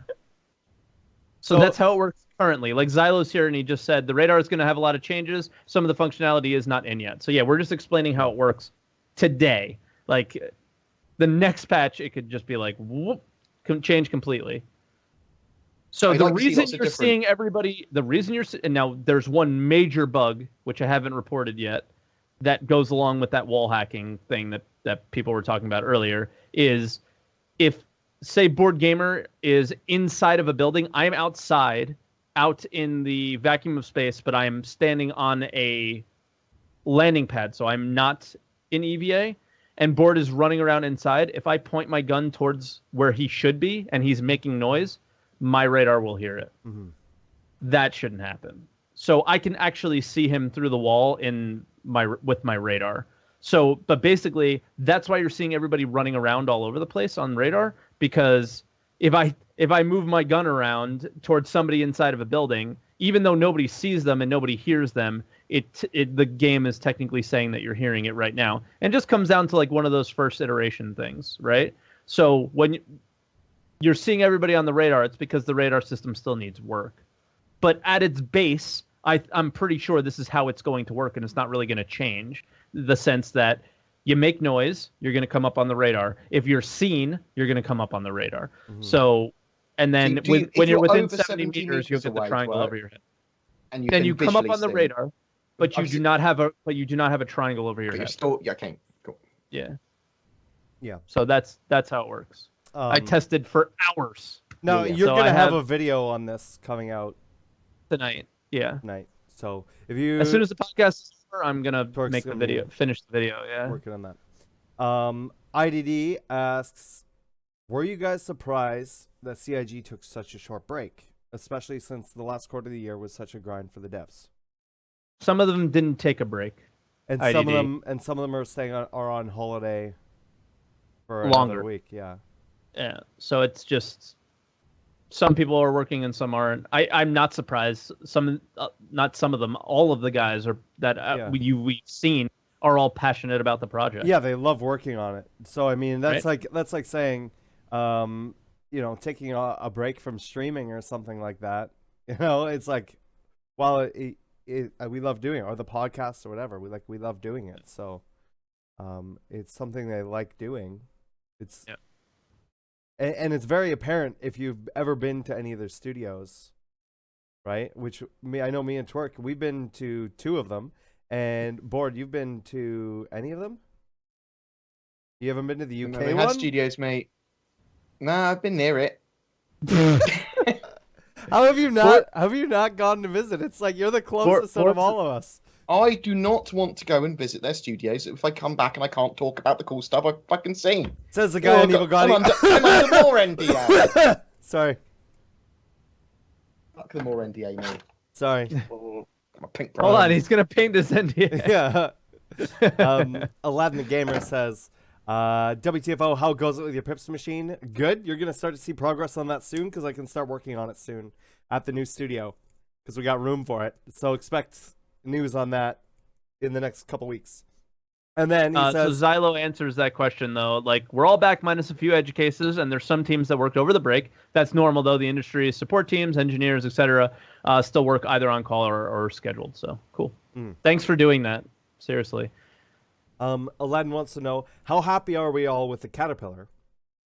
First off, Oh, it's fucking amazing. and I love it. It just Yeah, I it like needs a game mechanic for it to be a thing. yeah, Right? It's just like this is a cool ship. I can't wait means- to play it with my friends. I'm gonna say mechanics. With one caveat, the speed of the larger Mechanics. ships, like what the fuck happened, I don't know. So I'm they're gonna way too slow. I'm just gonna say mechanics in general, Yeah. because there's more than one mechanic. Right now, what we have is the base falling version, but we know that this is gonna be the most modular ship, or one of the most modular ships, and so it's like, having the modularity functionality in is going to be awesome. Having the functionality for those different modules is going to be awesome. So right now, basically, we're going on an aesthetic on how cool it looks, and it looks pretty fucking cool. They did an awesome job. He also goes on to say, now that we have Lumberyard, how many players do you think can be on a server at a time? 1 million. Trillion. I don't know. I have no idea. It's I mean, I know the goal they want to have. Meshing? Or are you talking about in StarEngine? No, I think like let's say when the game Let's answer both. is starting to become Let's a game. do both. They want everybody on one server. There's not going to be like a EU server and an NA server and an Oceania server. They're not going to do that. The idea is that server meshing, the way they wanted to do it, and the backbone that Amazon gives them, should allow them to do what they can with the minimum amount of servers. And remember, So they this can stuff literally mesh them all together. is less based on the engine and more based on because the engine itself out of the box doesn't support this. This is something that CIG needs to work on and needs to use their tech that they've been working on and all of that stuff in conjunction. Doesn't support starships, mate. Right, in conjunction with Amazon and their server technology. So it's not just Lumberyard. I don't know how much of an impact it actually even has on it, if any. It may not have any. It may still just be maybe not any yet. Maybe in the future. Maybe it aids them in the refactoring or rewriting of the netcode. Maybe it uses 3%. Maybe it uses 99%. We don't know that, but we do know that a large portion of it is relied on whatever netcode that CIG codes and makes for their specific edge case. Yeah. So sorry, Twerk. But they asked a number. I mean, I don't know. I don't know. You know, hopefully more than 100. Yeah, I mean, hopefully more than 24. You know, right now. Oh, that's for sure. Let's deal with lag and late. First, okay, so this is funny because first it's like the frame rates fucking suck. It's terrible, and you probably didn't notice the lag and latency because the frame rates were so bad that it sort of syncs up. But now we have good frame rates, but like the latency is bad, and so now I want to say let's fix the latency first before we start adding more players. But I don't know if that's. I think they're going to do both at the same time when they do the network. I don't think the latency is directly correlated to the amount of players. Right? I think I don't think that. I think it doesn't matter. Yeah, I have no idea. Because I played private matches and the latency is there's only a few people that's still there, right? So I think it's those connections to the servers and back and how fast it sends that information back and forth. So that it may not be a number. It may not be based on the number of players. It may be something else. Dude, it might be something that doesn't get fixed for a long time because we're only really working on a servers in certain areas, right? So is it ever going to fix itself if people from Europe are still connecting to a server in Virginia or something, right? Or Australia or Korea or wherever. Exactly. So until and we talked about that. We did an interview with John Erskine where somebody asked, when are you going to get servers outside the U.S.? And he said it's just not viable right now. There's not enough people playing. When there's enough people playing, we will absolutely do it. And it requires the gameplay mechanics to bring in people to play. And when those are in there, they'll open up more servers. Our next question is from Evocotov X for you, Twerk. Are we going to be able to make personal flight speed hotkeys? I don't know why this is going to just you, but like a real car's cruise control. So do you think there's keys similar to what we have for the cameras, where you should be able to set a certain speed and just hit that to go to that speed. Percentage throttle. Yeah, percentage throttle. But do you think Because what you could do now is you could set percentage. It's pretty cool. You could set the percentage of your throttle, find out, and then hold afterburn, and you set at that speed. So maybe. I don't know if there'll be a hotkey though. There's so many hotkeys already, but why not? Maybe. Yeah. It's just, do I think they'll do it? I just don't think it's important right now. So no, not at the moment. Yeah, I don't think it's important at all. I mean, in racing, it's fucking really important. So maybe they shouldn't do it because it would almost be like too easy then. Like on this turn, I need to go this speed so I won't black out, and you just fucking hold keybinds the whole time and turn. That'd be bullshit. Mm-hmm. So yeah.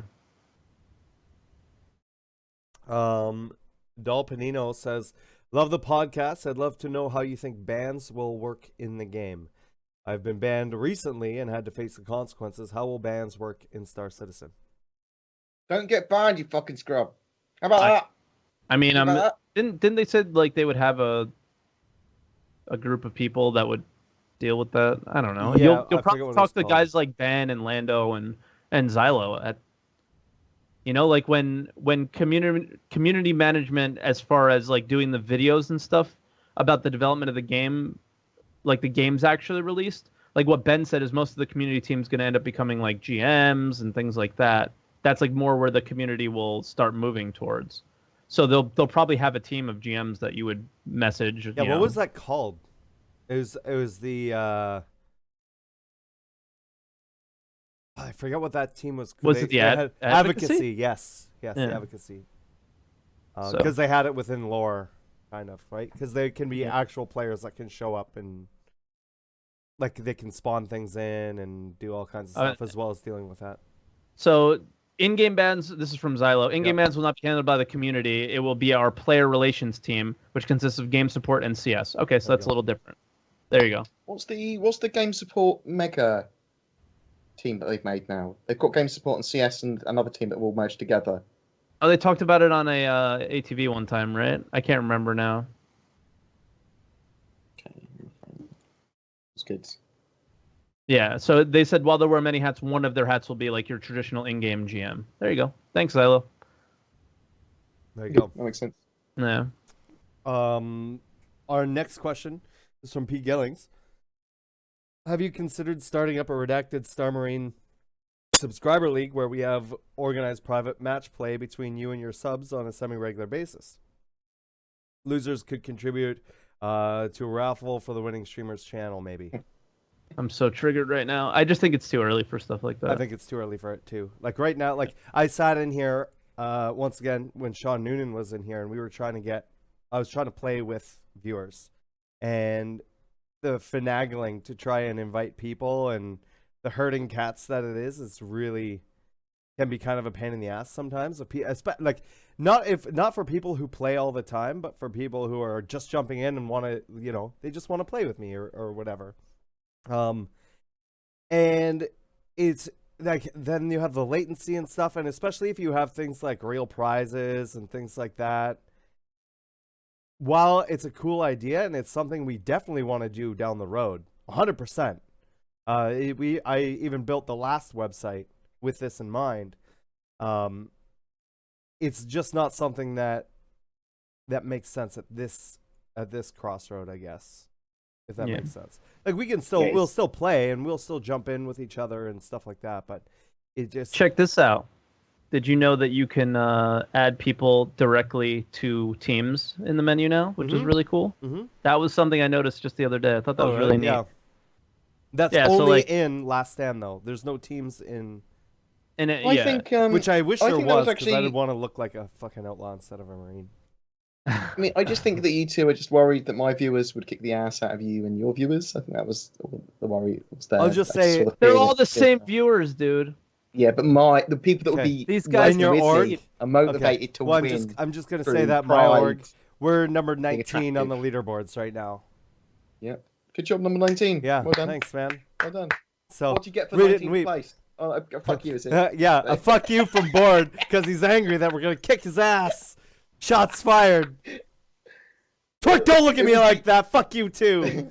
I'm not looking at you. I'm looking for my org right now. You can just organize by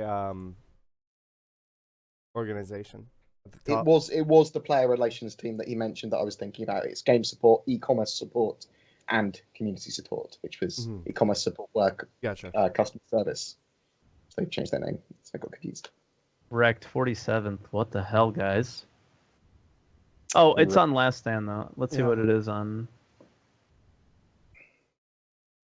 It's not good, is it?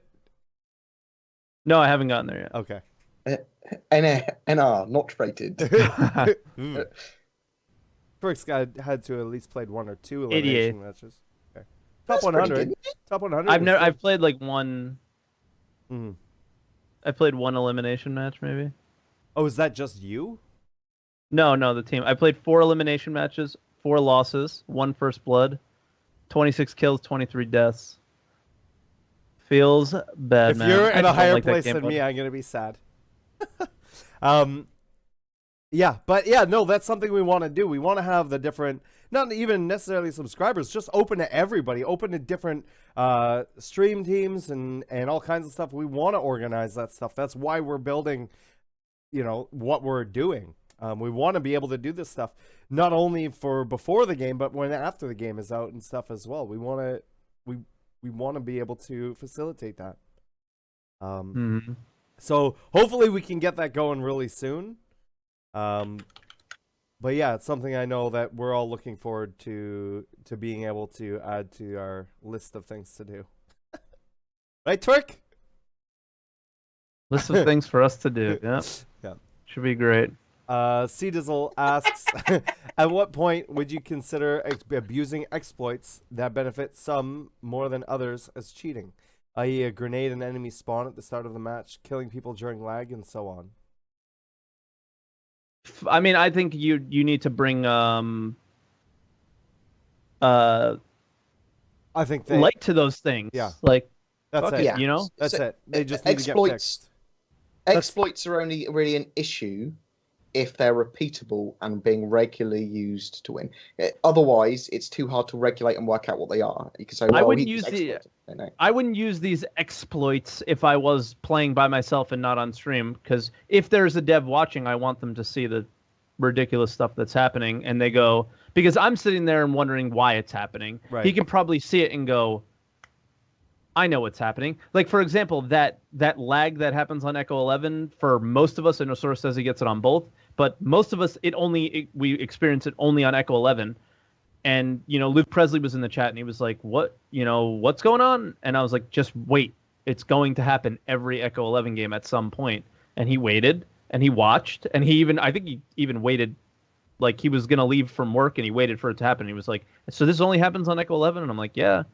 So he's like, interesting. And, so now he can go home and think about it. And when he comes back to work the next day, or he can pass that on to Austin or LA or whatever, And so that's why I run around just shooting everybody, because hopefully somebody sees it and says, well, this can't happen. That's bad, Yeah. I think if I was playing by myself, I would just wait. This is the thing. For the exploits, is like Twerk said, it just needs to have light shine on it, right? Like it just needs CIG to know, and eventually they'll fix it. I don't think that it should ever be considered as cheating, because it's not cheating. It's something that they're at this stage of the game, right? So, and I think that if there's something that slipped through at that point, I don't, in terms of like banning somebody or whatever over it, I don't think that's fair. I don't believe in cheating at all. I'm very strongly against it. Oh, it happens, Saurus. Cheating happens. You don't believe it. I see. Sorry. But no, exploitation of the in-game mechanics is something that needs to be fixed. It's not something that needs to be punished. It's something that needs to be remedied. What it comes down to is like known exploits versus exploits, right? Where, like, remember when you could shoot a certain part of security post Korea and get millions of UEC or whatever? Like, once you knew about it, if you did it again when the game is released, you're an asshole and you should get in trouble. But if you if you just found it that day and were like, what the hell is going on? And you're like, look at this, guys. You make a video, you make a known exploit.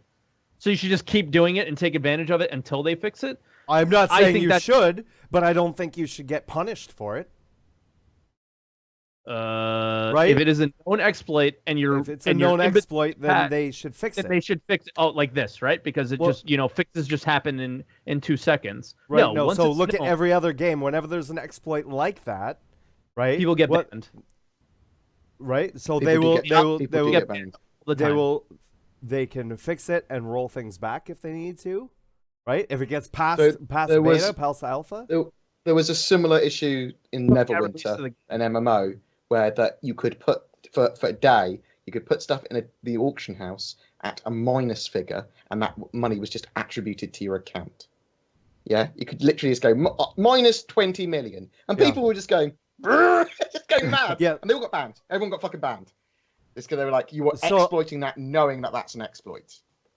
I disagree with that. I think that should have been rolled back for everybody to whenever before that happened. Oh, obviously, I don't think that was something that could have been done. Right? Yeah, if it's not possible to do. There's exploits in MMOs nonstop. What are you just going to roll back every week? Then the game will never. There are some exploits that I think are pushing the lines, which are you're not exploiting. You are potentially trying to break the game, knowing that is something you shouldn't be doing. An exploit is different, kind of something giving you an advantage. Like there are some things which are sort of like, is this an exploit because I know that I can bug the boss out here?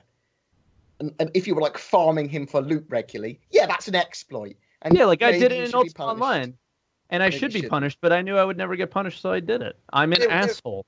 Yeah, and if the GM or anybody ever saw me or reported me, I would get banned, and I would deserve the ban. Maybe so maybe, but I don't think you get a perma ban. Maybe there's different tiers, and that actually brings us into our next question. So I'm going to go to the next question. What kind? And this comes from Notorious DYD, so a completely different person. What kind of ban do you support if CIG identifies a cheater? 1-strike rule, 3-strike rules. I'm not extremely knowledgeable about it, but what steps can a developer take to ban a player? Account bans, hardware IP bans, things like that. I don't know, and I guess it comes down to the severity of the issue, right? Not only the severity of the issue, but the developer and how the developer's stance on it is, right? Well, don't you think that they wouldn't do bans without like a certain, like they would, like I don't think, like they this is what you do for this thing, this is what you do for that thing. They'll come up with some sort of a system, right? Yeah, I don't think you should, because I think certain developers just like, oh, you know what, I think that's a ban, and another guy wouldn't ban it. No, I'm not talking about certain developers within the same game. I'm talking about certain developers like Blizzard might do it this way, Valve might do it this way, CIG will do it this way. So because there are different ways of doing it, like we just were arguing about, yeah, maybe it deserves a ban, but maybe it's a 24-hour ban the first time. And if they get caught again, then that's a strike on their account, and they have 3 strikes. But if it's something more severe, like using a cheating program or something, it's a 0-tolerance thing. Or whatever, you know. Or if it's like scamming other players out of stuff, or whatever. There's different routes they can take on that. Yeah, I think it's based on the severity, but I'd see common ones as like locking people out of being able to play Star Marine and Marine Commander. 1-year bans, stuff like that. It's quite common punishments. 24-hour, week, 1 year, whatever. I mean, like, yeah, if you were using some form of bot to farm something, I think that's like a week ban or a month ban or something. If you for the first time, yeah. I don't know. It's hard for me to judge what is good or bad and how exploitable it is. And I think it's up to a mixture of CIG and the community to work out what is appropriate and not appropriate behavior, and what is exploit, borderline exploit, and get the fuck out of my game. Yeah. And I mean, we also, once again, this goes back to that advocacy as well for some of the more minor things, right? But some of that stuff can be done within game as well. Yeah. So like, hey, this guy is following me around and annoying me. I think the worry is that behavior will be seen as exploit, even if it's not an exploit or it's a genuine accident. And people will get false positives occasionally where they've been banned for something they genuinely haven't done. and there needs to be a process behind getting the bans appealed. But also that process needs to make sure that it's not able to be exploited by people that have genuinely been banned legitimately. But mind you, none of this stuff is really going to be a thing for at least a year, maybe years. Well, I mean, if StarEngine gets an interim patch, and people start to get leagues and stuff of it, and the online leagues, they might need to, even if it's just league systems based on cheating, like you have 2 spectators, 1 on each team, which are outside of the team, which are filming, because they can film and they can prevent cheats because they can spectate anyone and go, this guy might be cheating. Yeah, it's similar to the CSGO thing, but they do it after the fact. But there are things that tournaments could do outside of CIG to help prevent cheating. Yes. Especially when it comes to tournaments and things like that, where it's really important that it's caught right away. Yeah, and you could literally for the StarEngine stuff, you could literally have a dead player on each team whose job is to spectate, or just have it as an option as the loadout. I'm the spectator, but only available in private matches. That's only available in private matches, and have spectators as a thing. I think that's a great idea. So you can actually run. Next question's from Zeus and Oxia to Twerk17. What's going on with the new Redacted website, man? Waiting. Everything's out of my hands right now. We're waiting on getting things ready to transfer and all that stuff. The majority of it is done. The actual website is visually is done. It's done. I'm not smart enough to know how to take that and make it onto redacted.tv. So yeah, especially with like all of our integrations and everything that we have, it's not the easiest thing of just point the name servers to this. Yeah, there's a lot that needs to happen. A lot of integration. And I don't know how to do it, so I'm just waiting for it to get done. That's all. And then once it gets done, then making sure those integrations work, and then it's live. That's all we're waiting on at the moment. I don't know if these are sometimes, man, these questions line up really, really well. The next question is from Notorious DYD to Twerk17. Follow-up question. Twerk17, how long did it take you to learn all the web stuff you learned to make the website the way it is? Did you have any previous experience in web design? Great job, by the way. No, not at all. So I chose a theme that I basically get to go, I want you over there, and I just pull and drag and move things, and that's why the website actually changed, is because I kind of took over that part of the team, and then I don't know anything about web design, so I need it to be more point and click than typing HTML and CSS and JavaScript and like all this stuff that I don't know. So I found a good theme with the help of one of the viewers that does web development himself, said, use this theme. It'll be really easy on you. If you have any questions, you ask me. So I will ask him. And then my brother graduated college with a programming degree and wants to get into web development. So we had brought him on. And if I needed like any CSS done, he would do it. And then my brother made a Twitch plugin using like PHP or JavaScript, like something. I don't remember what he used, some programming language. And that happened. So there's some cool stuff, but like the hard work I didn't do. I kind of like envisioned it and said, I think this should be here, this should be there. What do you guys think? Maybe we should do it this way.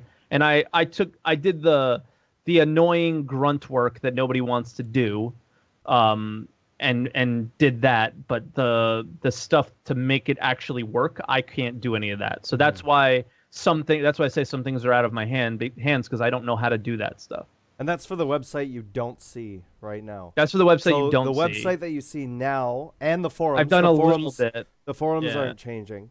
That was done by me and Proxys and Sideslide.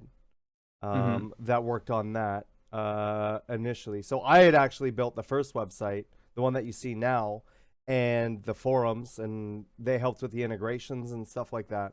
But then, based on what we need and some of the changes that we wanted to make, Twerk wanted to take over that part, and he wanted to learn it, and he wanted to bring his brother on. So they're doing that stuff. Basically, like if I was to manage the current site now, I wouldn't know how to do anything, because it's not like simple enough or like dumbed down enough for me, right? So that's one of the reasons for changing. One of the main reasons. So yeah. Kerry Kasaku says, "Hey there. CIG want the game to be more and there's a space after it, so more and more one instance only. How do you think they're going to manage that by keeping a good ping for everyone? I mean, pinging from EU to KR is taking 300 milliseconds because of the number of hops. Do you have an idea about that? Because I don't see any solution if the whole Earth is playing on the same quote-unquote server. Cloud is okay, but that doesn't solve the issue. Even worsened because the servers have to talk to each other to resolve each player's actions. See you guys, and thanks for your work. Isn't basically what they're doing is something that's really crazy, right? So it's something new that nobody's really done before, or that's one they're of the doing main something. Things, right? So it's your so ping we to your don't know how local it's going to server, work. and then we're hoping that the backbone for Amazon to its other Amazon servers are lightning fast, as they should be, and they'll be they should be. Yeah, and they'll be on some crazy connection for their network. GameLift and the other stuff, the other Amazon modules, which are that are multiplayer centric, seem to support players from around the world all playing together. Huge numbers of players doing that. So the idea is that CIG want to do that, and then I still believe they want to server mesh. So they want to do that and literally sew together servers and sew together parts of each of the universe, so that when you move across somewhere, you're seamlessly moving into another server. So technically, you're all on the same shard, but it's over multiple servers. So, and with that, they could support all of the player base effectively on a single instance, a single mega instance, or whatever, sewn together instance. Franken instance. Yeah, it's over my head. Yeah, it's definitely over, I think, to be honest, all of our heads for I think that we'll start to work, understand. We'll start to understand a lot more about it. I'm researching how Lumberyard actually works as an engine, and once we start to get people like Torellian and people that will actually be editing in that engine understanding it, we're going to start to learn a lot more about what CIG's intentions are, how they've integrated the StarEngine into it, how they want to do stuff. Seeing the schedule report and having them explain those portions of the schedule report, especially with 3.0 and that first implementation of the netcode and all of that other fun stuff. I think that's the joy of Lumberyard as well. It's going to make the game more layman. It's going to make it more understandable by someone that's casually into game design or understanding how that engine works. And I think it's going to be good because of that. So. Feral Wolven asks, would any of you be interested in playing Overwatch? Competitive play is great. Great practice for communication, aiming and taming the chaos in the mind of the battle. Let me know if you want to team up. I play sometimes. I own it. I play sometimes. It's fun, but it's not really a game I am super into. I like watching. I like it. I play Roadhog. Yeah, I like Roadhog's great. Roadhog's just been changed. I play a lot of Overwatch. How'd they change it? How'd they change it? They're changing Roadhog, so it's you're less likely to get hooked in bullshit scenarios. And they're making that you can only hook them in certain ways, and the hook's coming from Roadhog rather than from the hook and stuff. So they're changing it so it's a lot better. Do you not remember being hooked and hooking as Roadhog and getting people from like round corners? Yeah, it's the best, dude. It's like total bullshit. It doesn't make any sense. And I hated it when I was like around a corner and I'd be like, ping, and I was like, what? how has he done that? He's even surprised. Yeah.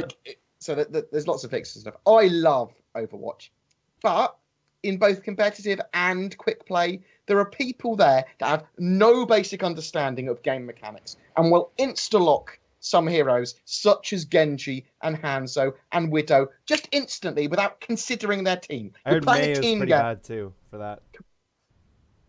Consider your team. Talk to your team. Look, try and win as a team. Don't just go, I'm going to fuck around. Quick play's kind of fine for fucking around. That's fine. You can insta-lock Genji if you want. But if you're going into a competitive match and insta-locking Genji and then not changing if your team doesn't want you to go Genji, because I promise you they don't want you to go Genji, it's just insane. It really upsets me because people are just complete douchebags. They don't want to play in a team. They don't want to communicate. And I don't mind if he goes, oh no, I want to play Genji because that would be fine. But it's not. It's normally, fuck you, idiot. And then they just off. They're jumping around like a ninja. Like, good, go team. We go, no. He hasn't even got a mic. He's just typing fuck you repeatedly. I think I'd love to play Overwatch with you. Like Rainbow Six or whatever is something I'm more interested in. Even Call of Duty, obviously. I enjoy playing that quite a bit. Me personally, Overwatch, it's fun for me to watch. I don't really like playing it too much. Yeah. I like playing it. It's fun, but Overwatch is probably the best team game of 2016. I mean, it's an amazing game, and people can get in at all levels. I think it's a beautiful game. It's just incites so much rage in my soul. Notorious DYD says, would any of you be in favor of another Persistent Universe Town Hall, similar to what they did in 2015, but just in their office, not in a outside setting or whatever like that, pre-recorded, and with questions taken from the subscriber forums or the regular forums or whatever? The Persistent Universe Town Hall and subsequent Q&A session was one of the highlights of 2015. I agree. Yeah. I agree it was. Yeah. I think they should as well. I like the idea of them pre-recording stuff like that, and I like the idea of them doing it in simple fashion. They don't need the super high production costs. They can do it. They can make stuff look good simply and just answer questions and take these questions from they pre-source them all so they don't get shit ones. I think that's a great idea. It was a highlight as well. Yeah. Yeah, absolutely. Yep. I don't mind it. Cool. Nice and quick. Next question. I mean, definitely. No, I know. With that, it's from it's an easy one. Sunday Grey Lola to Twerk. Since Elon, I like the look on your face. You're like, fan. Just that name. Since Elon Musk is a gamer and loves space, do you think he's a Star Citizen backer? Or if he hasn't backed, do you think he'll want to partner financially with CIG to try to get the game as a ship manufacturer? No, the second part, no, probably not. But I bet you he's got a game package. I think it's probably quite likely that there will be references to Elon Musk and Mars X and stuff. There is. In lore. There is already. Well, exactly. What's his name? The dude who runs the Consolidated Outland. Oh, isn't it? Yeah, it's supposed to be. That's him. But I mean, I'm in the actual lore for the colonization of Mars and stuff.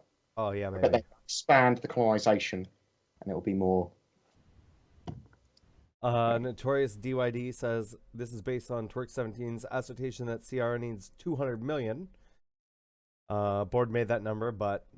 Just to finish the game. How much do you see Squadron 42 bringing in as far as revenue is concerned? 20 million, 50, 100? I guess we kind of talked about this already. Yeah, we already kind of If did. Squadron 42 drops in 2017, don't you think their money issues are pretty much solved? Okay, number one, we don't know if they have money issues. I don't think they have. I'm just throwing that out there saying if this game is so ambitious, it's going to take more money than any game probably ever did. Like, that's the kind of point that I'm trying to make. To say that they have money issues is just like fighting answer right now. Wildly out there. If everybody in chat would just be kind enough and just just all you need to do is give them a small loan of $1 million. They would have more than enough to finish the game. Just then Chris look Roberts into your heart. It's only $1 million. States. It's not a lot. It's not a lot. So buy a shit from Chris Roberts. Even make if a game for a day, 3/4 of you guys did that, yeah. But buy a fleet, and he'll make a game for a lifetime. So come on, guys, keep kind. You almost made me spit my drink all over my keyboard. It's like we don't know how much they need to make the game they want. They don't have money issues. They'll scale the game to the amount of money they make. The more money, the fucking better. And from them, they're a business. They're making a studio. They want longevity of game. They want more money. There's more money, the most money they can get, and that's fair enough. They're a fucking business. It's all good, and I think they're going to make tons of money from Squadron 42. I mean, I'm thinking we're like at least 500 million. People are going to go, "What? Board's crazy with the numbers he's pulling out of his ass," but my ass has got lovely numbers in it. All the numbers. See, Board has the best numbers in his ass. Only the best numbers. And he has friends. Let me tell you this right now. He has friends that know everything about numbers. So you can be guaranteed that he definitely has the best numbers. And it's proven. Our next question is from Magnetron, GW2. I want to know, as a backer, if their financial situation or health or not. Sorry. He misspelled the word, so I need to reread this. I want to know, as a backer, if the financial situation is healthy or not for the coming years. Would you guys? It's healthy. Next. Yeah. Just assume it's healthy, right? We don't know anything, and we'll never know anything. That's silly. I mean, they have, what, almost 400 employees now? Like, Yeah, if it wasn't, we don't- you would. Yeah, it's just. I don't care right now. There's nothing that even remotely comes close to saying they're not going to be able to finish the money because the game. Stop it all right there. You should back the game for like we always say. Baseline. All you need is the starter package, the baseline thing, and you wait until the game comes out. And if it doesn't come out, it didn't hurt you that bad. That is the whole. Like, I don't even these say people that are going nuts. listen to Like Twerk. those are the risks that you're taking, dude. Twerk, don't even listen to Twerk. Don't buy the game if you're not happy with the alpha, or you don't want to play an alpha game, or you don't think it'll ever get completed. For whatever reason, if you want to wait until the game is actually out and judge it then buy it then. Yeah. Okay? There's no reason, if you want to be a part of the alpha process, if you want to be able to give that feedback and do all that stuff, then great. Get in for $35, $45. Early access isn't for everybody. 100%. 100%. So keep that in mind. If you know you don't want to be dealing with bugs, if you want a super polished game, then right now is not the time to be getting into always that. Find a wait. It's always fine to wait as well. I can wait. Yeah. 100%. Yeah. Sunday says, since the current release date, this is for you, Twerk, for Mass Effect Andromeda is March 21st, according to BioWare's blog. Today. Do you think you'll get your Mass Effect streams done before that release if they don't miss the release date? Yeah, because I'll start doing them at night soon. Okay, we're going to power through. We only have a few questions left here. 1, 2, 3, 4, 5, 6, 7. Let's power through them here. All right. Giran says, don't know if this is already said by CIG, but do you think we will get an option to melt UEC purchases at least before the game releases? You have to do it in-game. UEC purchases? You have to do it in-game by selling them. Yeah. Once they're in-game, there you go. And they might even have more value once they're in the game, right? Yeah. For the value of UEC or something. Right. So I would suggest that's probably when it'll happen. For anybody, don't buy UEC with the expectation of a certain weapon performing or certain component performing to what you want. Way. Because it's going to change. That being said, if you're buying the UEC for the UEC, then yeah, you'll probably be able to sell it for more in the universe, hopefully, than what you paid for it in Voyager Direct. Is that the right store? I think that's the right store. Yeah, Voyager Direct. Notorious with the questions. Is there a plan to implement earning AUEC in Star Marine or REC in Star Marine? I don't know why there isn't. I don't know. I would why there assume isn't yes. I would assume it would be a lower to buy with REC for Star Marine yet. But I think the idea was to have items purchasable as well. Like armor, weapons, all but that jazz. I'm gonna say that it should still be able to be used towards ships and stuff. That being said, I think that it should be maybe a lesser amount. I don't know, actually. I mean, maybe that doesn't make sense. You should be able to earn money playing Star Marine. Yeah. In the universe, right? And it should be a similar time scale. I mean, that should be a profession. You should be able to be a esports dude in the universe. Yeah. I mean, that's going to be my profession, obviously. For MLG, guys, can we get some MLGs in chat, please and thank you? I was today. That's for damn sure. Magnetron GW2 says, should CIG make a better ship system for ship sales? For example, make a system that you have all ships with avatars on one page and show what ships are available, what ones are concept, and what ones are flyable. This way, a buyer can see what is available in one screen, clearly see the price going up or down, just like a Fly Now page, but with more avatars of ships when you click the ship. I don't know what you mean by avatars of ships. Basically, they need to simplify things, but they haven't. They're going to do it. Whether or not CIG are doing that, I'm doing that. Yeah, I mean, the thing is you really need CIG to do it for things like that, right? Yeah. I'm definitely making it part of my ship buyers guide stuff, and that's definitely going to be part of that. I'm making it at the moment, so that's fine. But like, this is not putting you down in any way, Bored. But how many subscribers? How many subscribers do you have on YouTube? 260 billion. Yeah, and how many does CIG have, right? And when people are looking for CIG news, they're gonna first go to CIG before they end up finding you. Sometimes, not always, but sometimes. Not always. And I mean, Saurus. Yeah, Saurus has got my back. But the thing is the people who don't do the research and just are like, oh, I'm gonna go buy. I want to get into this Robert Space Industries game that I heard my coworkers over talking, and they just go to the website, and it's confusing as fuck. It goes back to that. It just needs to be simplified even more. And, even if and they like we said, they know that it needs to be simplified, and they will simplify it. So it's just a matter of time. One of those things. Notorious DYD says, "How big of a deal?" I'm getting beeps here. How big of a deal do you guys think Object Container System is to 3.0? From watching the October subscriber town hall, it seems like that is going to be one of the biggest advances to development of the PU. At the time, Sean Tracy seemed to be confident they were making great progress on it. I'm excited to hear where that is. And then he says in brackets, cough roadmap.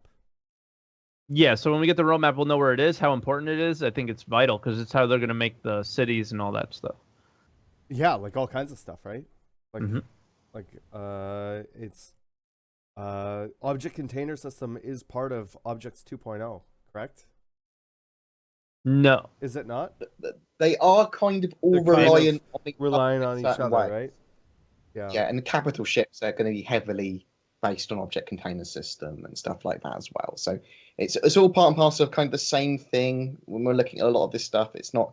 There's so many overlaps now. When you talk about one, you can't really not talk about the others. But yeah, it's going to be semi-integral to 3.0, as are models and ships and planets and so many things now, which all rely on each other. So yep. Bama Medic says, love the podcast and love watching each of your streams. My question is about Track IR. I've read that Track IR isn't in CIG hands, but they seem to be making a push towards VR. Has anything been said about optimizing Track IR controls? I think with all that stuff, it's all like when there's a reason to do it, we'll do it. Like, yes, we know you guys have Track IRs. We know you like to use them, but why are we going to take a designer or an engineer off of making 3.0 or 2.6 happen so you can move your fucking head around and aim at people? It's just not important right now. Yeah, it's right? something that's they know they want it. They absolutely want. It's prioritized in the way that it should be. Yeah, and I think that a lot of they don't. It's not like a ship designer and a concept artist and whatever. There's not like a Track IR guy or a VR guy. Those are like what Twerk said, engineers or coders or whatever. And right now they're on more important things. There's just so many more important things right now, like the game. And that's coming from somebody who has like a Vive and stuff, right? Like I would love VR, and that would be amazing. I will not buy Track. I want Track IR so bad, but I will not buy it until I can use it in Star Citizen, and I'm going to wait. Right? I'm going to wait, and once it's available, I absolutely want to move my head around and look around my ship. That's going to be an amazing feeling, an amazing amount of immersion, right? But that's something for when there's a game, you know. And right now we're still playing like a test bed. When they make the game, then we can start thinking about doing that stuff. Just not that important right now. Ryuka Shien, I hope I pronounced that right, says, putting aside our ignorance that Star Citizen will never run on a future console, do you think that CIG will earn enough returns of investment post-release for Star Citizen if it only remains on the PC, providing that they may want to continue to grow such a large game? It'll go to a console eventually. Consoles are becoming more like PCs. Yeah, and even if Star Citizen doesn't, Squadron 42 has a very high potential too. Or like a Star Marine like spin-off, you know, like or like a standalone Star Marine or Arena Commander or like Electronic Access or whatever. There's no point in saying that they're never going to do it, because they might. There's always a possibility. Yeah, and there's definitely the possibility. Like, look at some of the, you know, these consoles are going to be 4K gaming and stuff like that. Like the hardware, since the development of Star Citizen is taking longer than expected, the actual consoles almost seem like they're starting to catch up, right? So eventually, yeah, I don't see why not. Bob Loblaw says, who won the MSIP Paint contest? We haven't drawn it yet. We haven't chosen that yet. We'll give you guys another week. Yeah, we kind of forgot about it. Everything's been crazy. Holidays, all that So MS sorry, Paint guys. contest on the forums. If you want to go into it, it's all right there. Twerk made a post. Yeah, it's in the general forums, I think. And Clail, with our last question, when do you think we'll see the 3.0 roadmap posted on the CIG site? I kind of already answered this, either this week or next week. Probably next Friday. I'd say that the most likely earliest time would be next Friday. They need to filter it all down and make it into a way that they can post it and update it without and communicate with all the studios being there. If I remember what happened last year, do you guys remember what happened last year? Where basically Chris and I think it was just Chris. He thank you, Zeus. Kind of ran around to each one of the studios and said, No. A load of them did. A load of them. Okay, so they moved around and they did all these meetings on this is what we want to get done this year. So that's probably what's happening this week and over the next little bit. So, as far as like developing new things, I don't know if we're gonna see too much. I don't know what's gonna happen, right? Yeah. Over the next like little bit. So, I would expect us to see a bit of. But that brings us to the end of our first podcast of 2947. Yeah, pretty awesome. We still managed to go past 2 hours with 2 things on the dock. Which, was super awesome. Thank you to everybody who came by. Twerk, where can people find you, and what are you up to this next week? You guys can find me at twitch.tv/Twerk17, at Twerk17 Gaming on Twitter and YouTube and Snapchat, and I think that's it. But the I don't know. I'm gonna continue to try and finish my Mass Effect playthrough, Mass Effect 1 playthrough, and then go to 2. But I'm also working on like YouTube videos. I want to do a lot more of that. I want to kind of buff my YouTube channel up a bit. It's just something I've wanted to do for a long time, and I'm finding the time and putting myself in a situation where I'm able to make it happen. So that's what I've been working on the last week or so, and I'm going to continue with that this week. So keep an eye on the YouTube channel, especially tonight. Video on the radar if I finish it. Tonight. Yeah. And BoredGamer. A couple hours at least. What about yourself? Where can people find you, and what are you up to? BoredGamerUK on all the social medias and on the YouTubes and the Twitches and stuff. I've been super lazy recently, and I'm super depressed. So people have to bear with me until I'm back to my normal fighting spirit. But I'll try and get some content up. Hopefully, I'll start to get back in the swing from Friday onwards. But I could be a month. It could be a day before I'm like properly streaming and properly making content again. So I'm really sorry if I'm a bit sporadic. I am going to steal the shit out of Twerk's video. As soon as he's finished that, I'm writing one on tips for StarMarine. As soon as he's finished his radar one, I'm gonna have to go. I'll link Twerk's one. I'll give him credit, but I'm taking all those views. No. So there's stuff about the radar that you were telling me that I just had no idea about. So I'm gonna have to watch your video to understand.